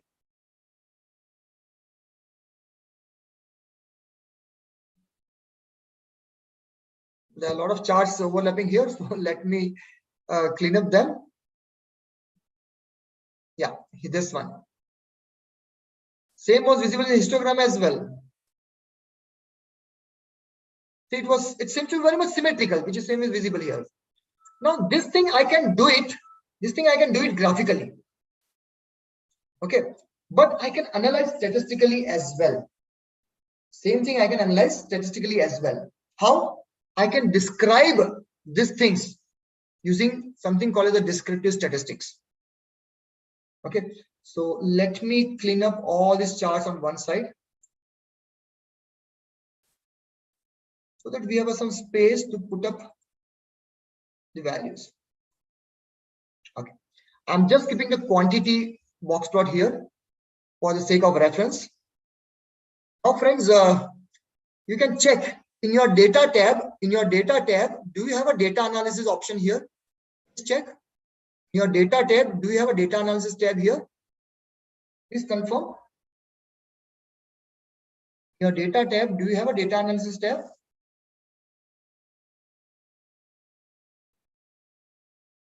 Yes or no? If no, then I'll show you the steps how to get that. Go to the file. The file, go to the option. In the option, select the add-ins. Wait for a few seconds. Something come up here. Manage Excel add-ins. Go. So click on go. In this case, in this list, the analysis toolpack and solver, these two tick should be there. So if it is not tick, you please tick it. Please make a tick mark there and then click on OK. If you do this, the Excel will load this special feature for data analysis and for solver. So these are the special algorithms to do the data analysis and to do the optimization. Okay. So now let us use this data analysis tab. So click on data analysis. Please click on data analysis.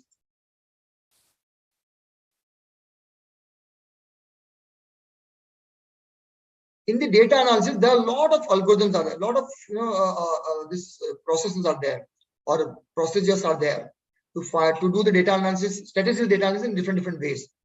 In today's class, we just use the descriptive statistics, simple one. Okay, so select the descriptive statistics, click OK. Input range. Let's say I want to analyze statistically the quantity. So input range, you can put B:B and put B:B. That means column B. Now in the column B, the first row contains the label and rest row contains the data. So I will tick here label in the first row. I will tick here label in the first row. That means this first cell contains the label, that's a variable name, and rest contains the data. Output range. Let me put the output somewhere in the cell number M2. So my cell M2 is blank. In that area, this region is blank. I'm selecting M2 and tick summary statistics. So I say B:B, label in the first row. Output I'm going to put at M2 and summary statistics. Click OK. Okay, wait for a few seconds. I hope it will not crash because there are 10,000 records. That's why. Let's wait. Yeah, I got it. I got it. Okay.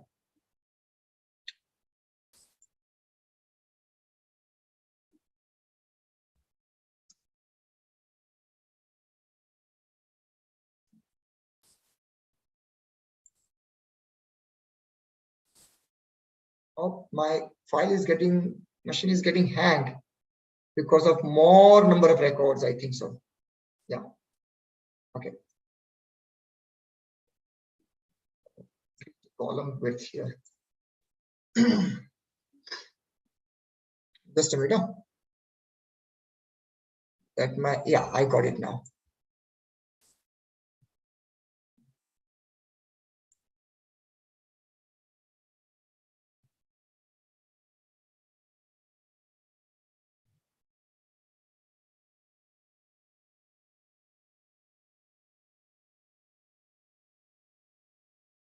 I think I opened too many charts and everything here. That's why this issue is coming up. And there are a lot of dashboards are there. That's why.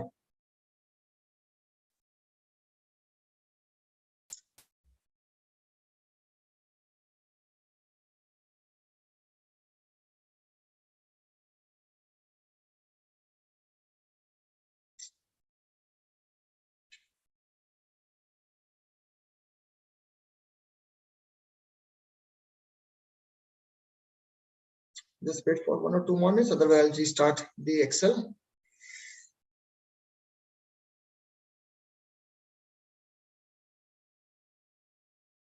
Let me close it because it's becoming too much. I said close the program. Yeah, please. I think the time has come to replace my laptop, I think so. Okay.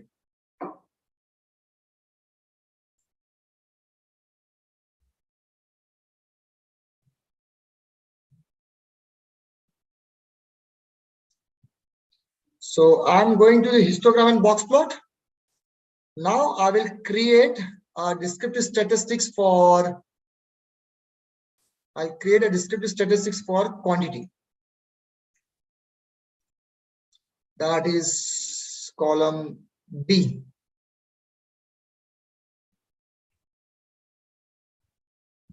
Label in the first row, output range M2 and summary statistics. So click OK and let's say got it fast. Right. Okay. Now let's look at the values. So what are the values we have in terms of descriptive statistics? The things which we know, so those things we will try to spot. Mean, that's the average, 3.48. Okay. So the average of this column is 3.48. We saw last question also how to find out that. Then look at here the skewness. Do you see the skewness value? If the skewness value is positive, if the skewness value is positive, like here, it indicates that the histogram or the distribution is stretched towards the higher side, towards the positive side. Remember the histogram of the quantity column? Was it stretched towards the higher side? Yes, it was stretched towards the 14. So that's the one part. Next, look at the kurtosis. If the kurtosis value is very high, I repeat, if the kurtosis value is very high, it indicates that the tail, when the histogram is stretched towards the left hand side or right hand side, positive side, or sorry, negative side or positive side, if it is stretched, that means there is a tail. Is the tail very thin? Is the tail very thin? Okay, like the histogram what we had. So let me plot a histogram for that. Okay, let me plot a histogram for the quantity so that we can correlate. Yeah.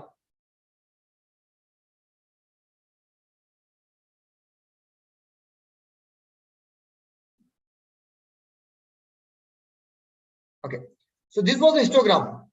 Look at here. You see the tail here, and tail is very, very thin. If that's the case, this kurtosis will be a high value, positive value and high value. Okay, it will be positive. So looking at the kurtosis, looking at the skewness, I can figure it out whether there will be outliers or not. Are you getting it? So let's corroborate. Let's combine this picture with our box plot. So I will select quantity B, insert, and I will nicely prepare a box plot. Where is the box plot? It's got hanged once again. I should not overload my machine so much. Anyway, I think the box plot should come easily because I selected the full column. That's a mistake I did. I should select only the, yeah. So let me delete this and select only the actual values rather than a full box plot. Oh, it is came on the bottom side. Insert, and I'll say box plot.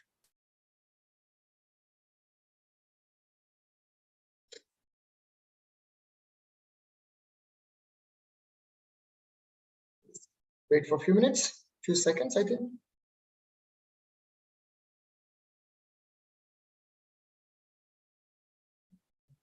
Yeah. So now look at this. You see, there are outliers on the upper side. There's a tail on the upper side, and which is also indicated clearly by what? By our kurtosis and skewness. The skewness is positive, and the kurtosis is also positive, high value.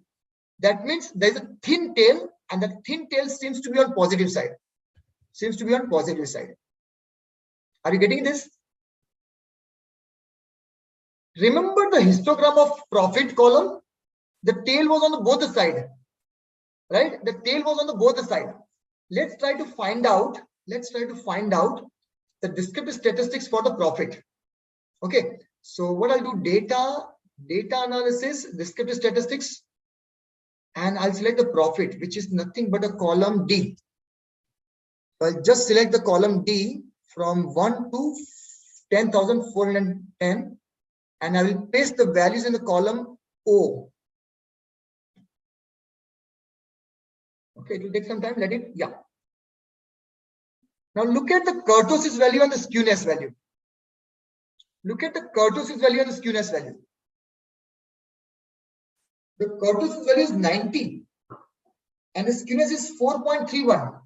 And if you recollect, the histogram of the profit was though it was symmetrical in the center, but the tail was very long. There was very long tail on the positive side as compared to tail on the negative side. Is it becoming too much, friends? Can you please give me your feedback? Is this analysis becoming too much or still it's manageable? Yes or no? Anyway, the recording is always there for you to refer. Okay. So I use the descriptive studies for this purpose. I find out the mean, skewness, kurtosis, and try to figure out whether there's going to be outliers or not. Then I can prepare a box plot or histogram and figure it out. Okay, for example, here I can easily say, okay, any quantity above 9, that is 10 and above quantity are outliers. So if they're outliers, I should not be considering them. So ideally, what should I do? If I know there are outliers, actually I should be removing those outliers and finding out the descriptive average value without outliers. And that I should convey to the higher ups or to the audience, because outlier unnecessarily distort the picture. Right now, this 3.48 is with the outliers.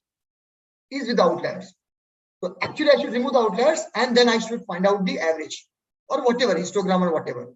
Okay, so that is the purpose of histogram, box plot, and the descriptive statistics. Is this part clear, friends? So in your project, if you get some data, please check for the outliers. Okay, there are two ways to check. One is using box plot, which gives you directly a limit. If you're finding it difficult using the box plot, you can use the descriptive statistics to find out the outliers. In descriptive statistics, how to find out the outliers? You have to compute the limit, upper control limit and lower control limit. So upper control limit, how we find out the upper control limit? It will be equal to mean plus 3 times standard deviation. Okay, those who know the value, the meaning of the standard deviation, they will understand. Those who do not, it's basically a summarized value for the deviation, the spread, the width of the histogram. Okay, not in absolute terms, but in standard terms. So mean plus 3 times standard deviation, that's upper control limit. And similarly, mean is this one minus 3 times standard deviation. So quantity minus 3 to 10, that seems to be a reasonable limit. Any values beyond this two, that means any value more than 10 or any quantity less than minus value, these will be outliers. In this case, if I see minimum and maximum value, do you think the outlier is on the lower side? No, because the lower side, the minimum is 1 and the lower control limit is minus 3. So this minimum value is very much within the lower control limit. On the higher side, the maximum value is 14 and the upper control limit is 10.3. So obviously on the upper side, we have outliers. Can we do the similar thing for the profit column? If I find out there, you can see here, the upper control limit is 478. And let me put this values bottom so that it matches with the values what we have. Okay, look at here. The lower control limit is minus 423. Do we have a values less than minus 423 in my data? Look at the minimum maximum. What do you feel? Will there be any outliers on the lower side? Look at the minimum value, look at the lower control limit. Will there be any outliers on the lower side, friends? Can you please confirm? Yes or no? Looking at the descriptive statistics and the control limits, do you think there will be outliers on the lower side? DS Rao says yes, because the minimum value is minus 1399 and the lower control limit is minus 423. So the minimum value is very much below the lower control limit. So there will be outliers. And if you recollect, the box plot was showing you the outliers on the lower side. Let's check on the upper side. The maximum value is 3979 and the upper control limit is 478. Do you think there'll be outliers on the upper side as well? Yes, very much, because the maximum value is 3979 and the upper control limit is 478. So just looking at the descriptive statistics, I can figure it out. What would be the shape of my distribution of data? Is it symmetrical or not? First thing. Are there any outliers or not? If there are outliers, actually I should remove those outliers and then rework out my descriptive statistics and then refer the skewness, kurtosis and everything.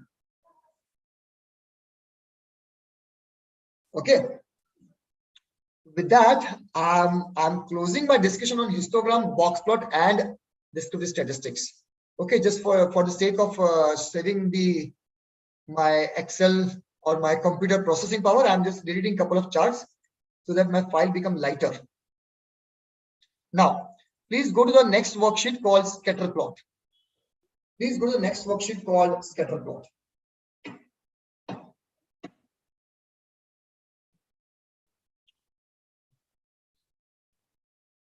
Okay. Now here I have prepared country-wise average sales, shipping cost, average profit, and all those things country-wise. Okay. What I'll do, I'll prepare a bar chart for sales. So let me select the sales value.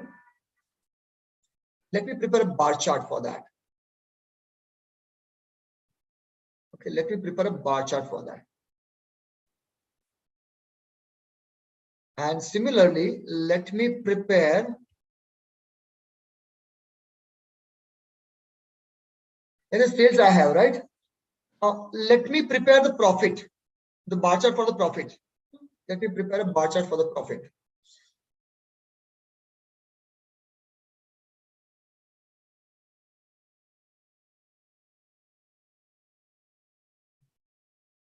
Now look at this bar chart and tell me, is there any correlation between sales and the profit across the country?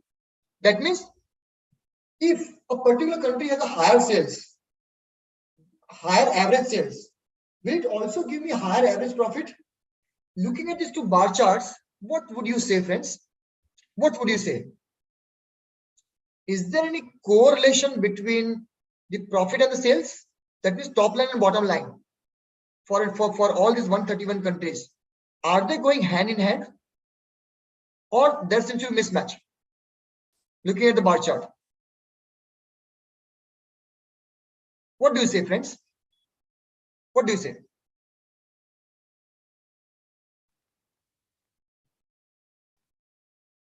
Very difficult to figure out, right?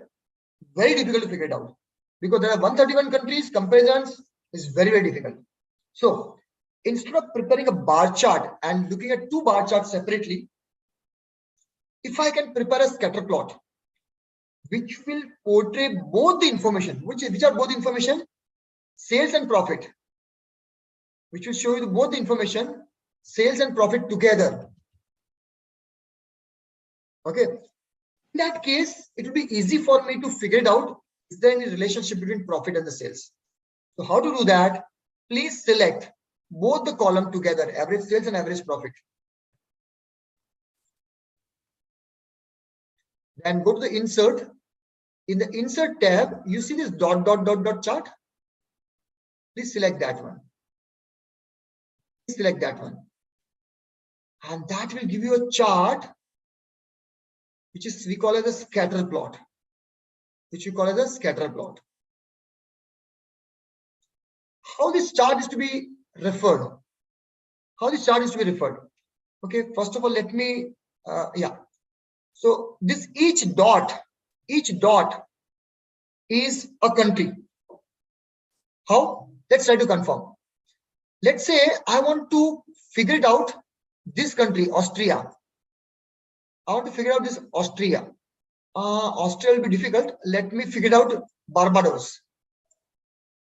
Let me figure out Barbados. Where the Barbados is. The profit is 189. So profit is my x-axis and the sales is my y-axis. Okay. So profit is 189. So 189 will be somewhere between 100 and 200. And 189 seems to be somewhat this one or this one. Okay. This one. So 189 will be this line here. And the sales is 522. So on y-axis 520, 400. This is 600. 500 will be somewhere in between and 522.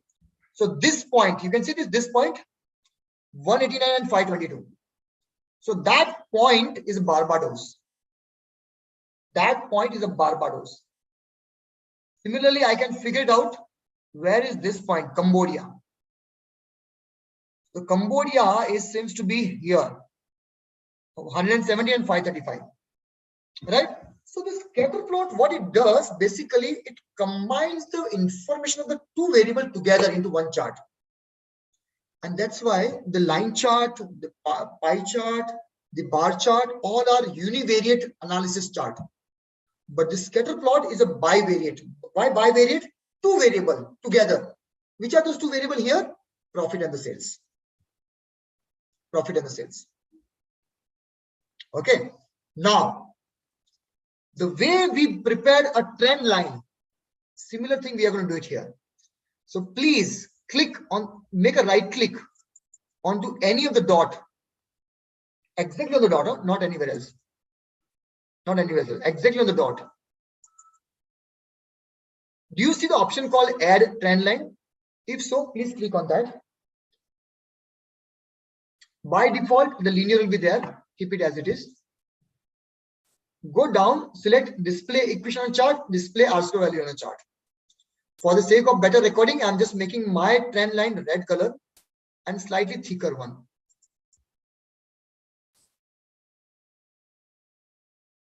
Also, for the sake of better visibility, I'm increasing the font size of this equation and R-square value. Now let's interpret this. Let us interpret this. What is this? First of all, the coefficient is positive. That means there is a positive correlation between profit and the sales. That's what it says. So in short, if your line is upward, trend line is upward, it indicates that there is a positive correlation. If the line is downward like this, from left hand side to right hand side, it's going down, down, down, down. It indicates negative correlation. Okay. Now, in this case, the Y represents the sales and the X represents the profit. Y represents sales and X represents the profit. So accordingly, we have to interpret this equation. Accordingly, we have to interpret this equation that for 1 rupee increase in profit, to increase for 1 rupee increase in profit, your sales should increase by 1.24 rupees. Are you able to understand this, friends? For X is your profit, right? And Y is your sales. So how I'm going to interpret 1.2457? For 1 rupee increase in X, that is profit. If your profit increases by 1 rupee, your sales should increase by 1.2457 rupees. So currently, let's say in a particular country, if you think you have to earn, let's say $100 of profit, average $100 of profit, how much sales you should make? 124. So not 124. You have to plug in here 100 into 1.2457 plus 175.37. So to make $100 of profit, you should make $299.95 of sales. Are you able to understand this, friends? Or is it going bouncer? Please convey yes or no. Are you able to understand the interpretation of this line, this trend, and this regression line?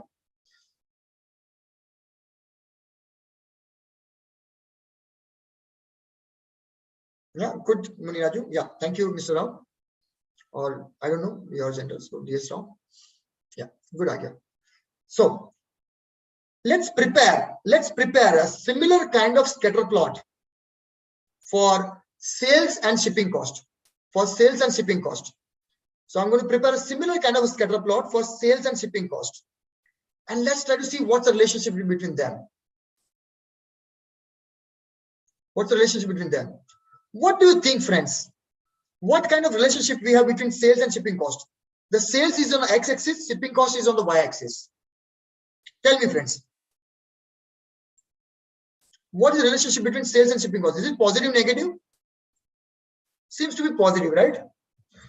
Seems to be positive. Fantastic. Now, please pay attention for a few more minutes. We have reached to a very, very crucial point.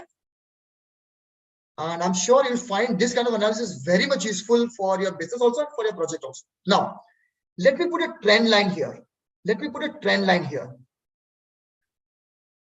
me show the equation on the chart and display ask a value on the chart.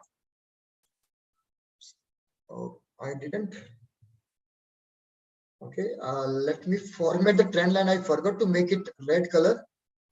So let me make it red color for the better visibility.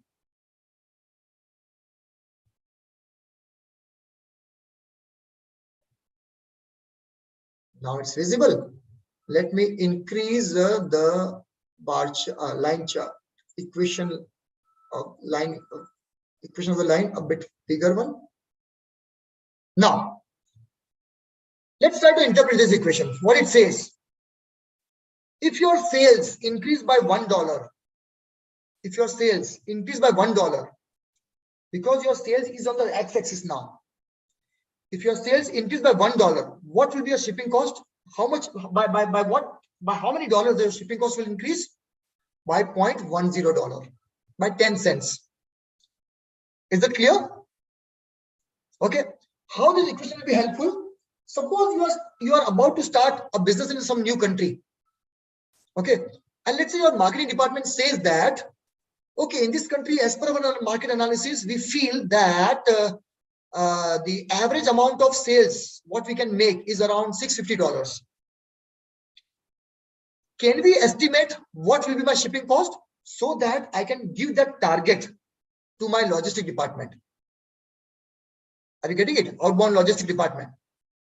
That if in this country, our average sales is going to be $650. If in this country, our average sales is going to be $650, what should be the estimated shipping cost as per this equation? Can you please compute and tell me? I'll also compute. So you have to plug in X value as 650 and find out the value of the Y.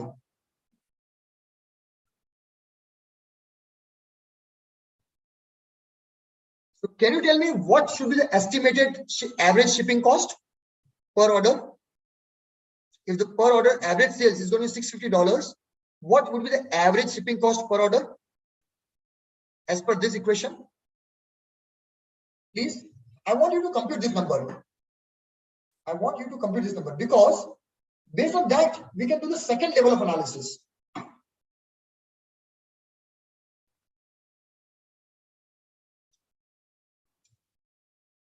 Oh, no, it's not 6.08, dear.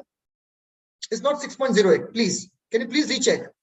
It's a $650. Average sales seems to be estimated to be based on market analysis. The average sales is going to be the $650.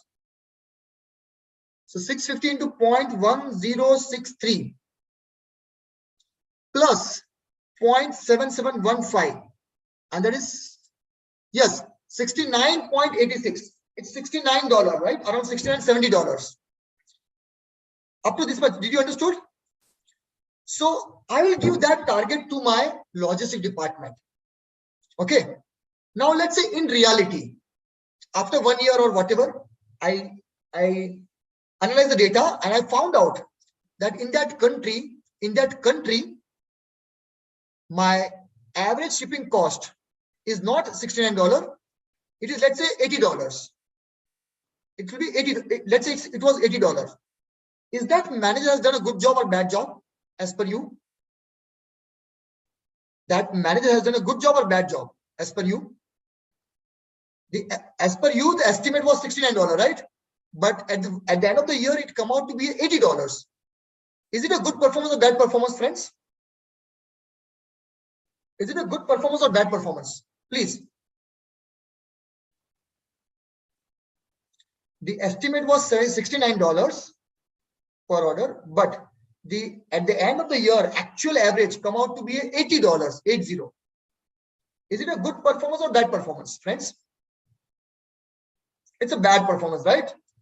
One thing. Now, if you put that value, $80 for 650 sales, will that dot will be above the red line or below the red line? I repeat, actual performance, $80 shipping cost and $650 sales. Will it be above the red line or below the red line? Everybody, do you agree it will be above the red line? If that is the case, can you tell me between these 2 points? Look at this point and this point. In which country the logistics, the shipping department is doing a good job? The lower one or upper one? If that is the logic, see, for both the country, the average sales seems to be same, roughly same. For the same average sales, this country is having shipping cost $49 and this country is having shipping cost $64. Are you able to get a scientific basis to compare the performance of these managers who are handling those countries from a shipping cost point of view, friends? So as per me, the worst performers are this one. See this fellow. You can imagine this fellow consuming a shipping cost of shipping cost of $80.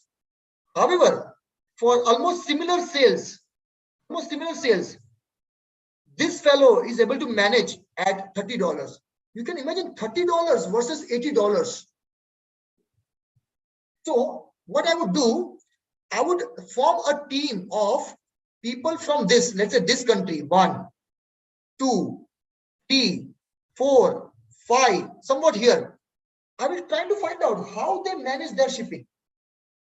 And I will ask these countries, 1, 2, 3, 4, 5. I'll tell them, you learn from the countries who are managing very well. See, this way you can transfer, you can identify who is doing a good job, and you can tell other people to follow what they are doing good. Okay, so this is the way I'm going to use the scatter plot for the prediction and for performance analysis. If you find it useful, please use it in your business, and I'm sure you're going to use it in your project also, because in project also similar data we have, customer data and all those things. However, right now, friends, in the chat box, Mr. Prancha has posted the feedback form link. Please give your honest feedback so that as a service provider, we can give you a better service in the future. Please. And meanwhile, I'll wait for 2-3 minutes. If you have some doubts, you can put the doubts in the chat box, or you can speak.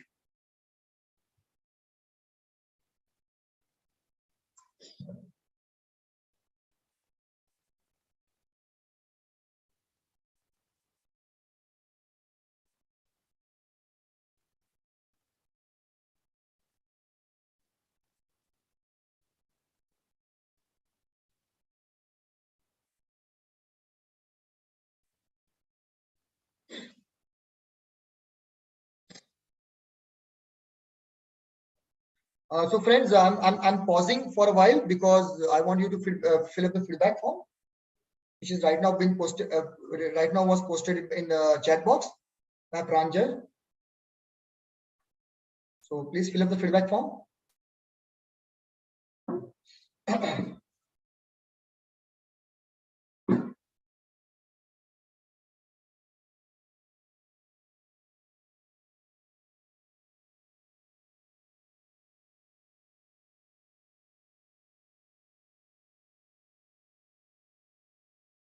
Okay, So friends, for doing all these things, you should be very careful.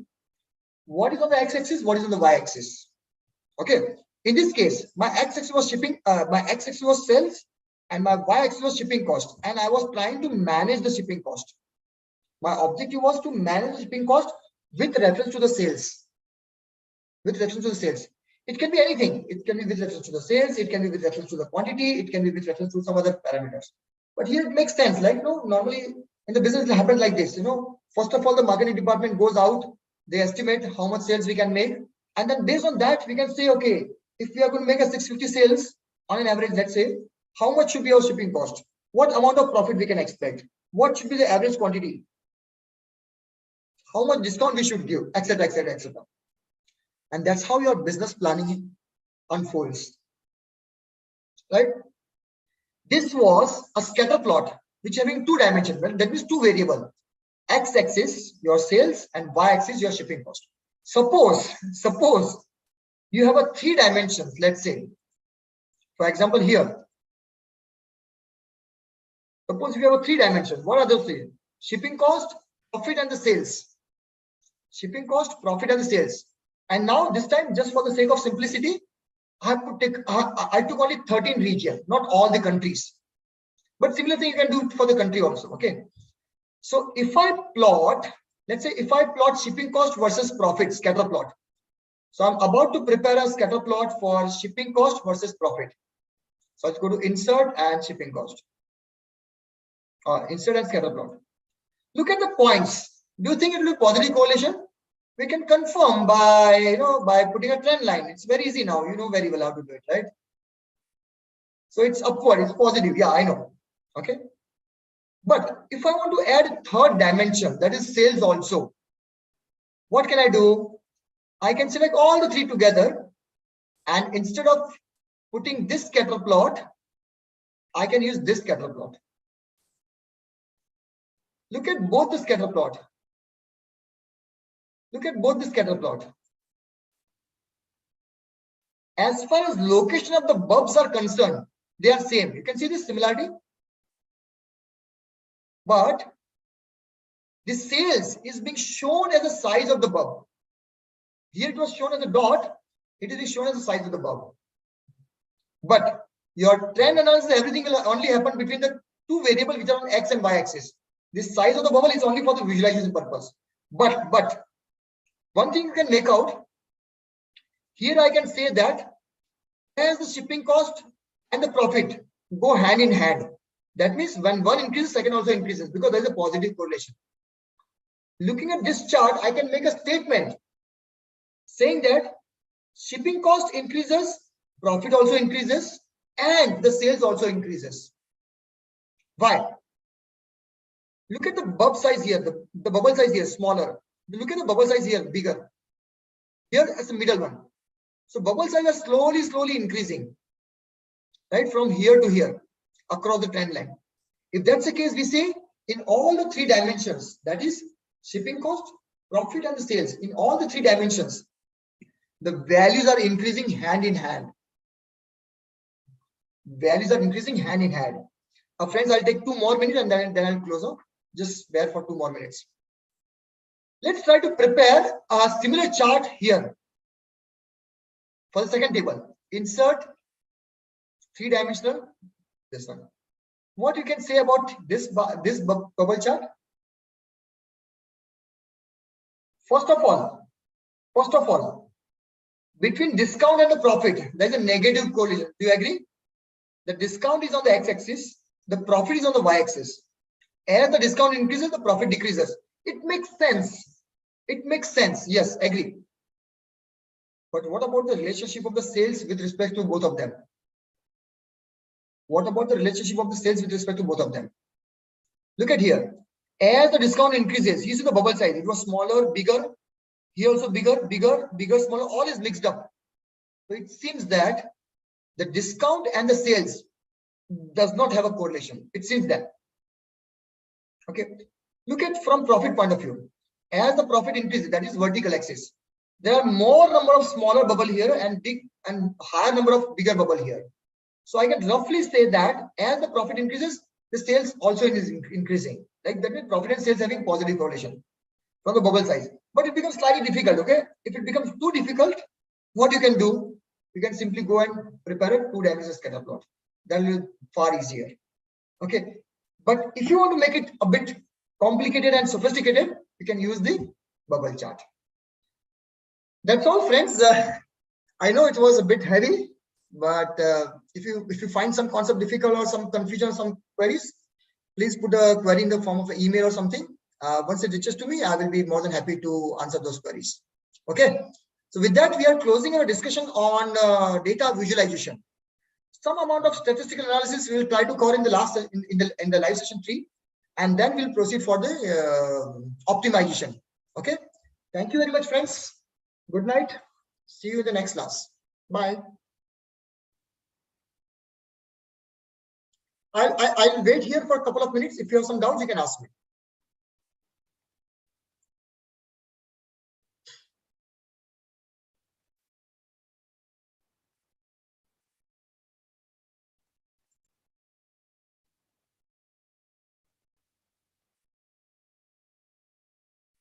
Thank you, Muniraju.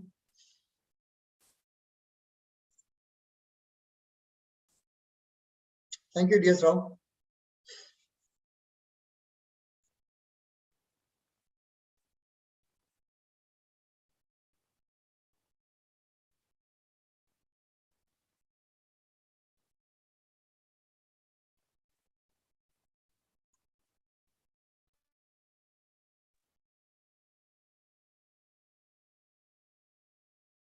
Okay, I'm closing the session now.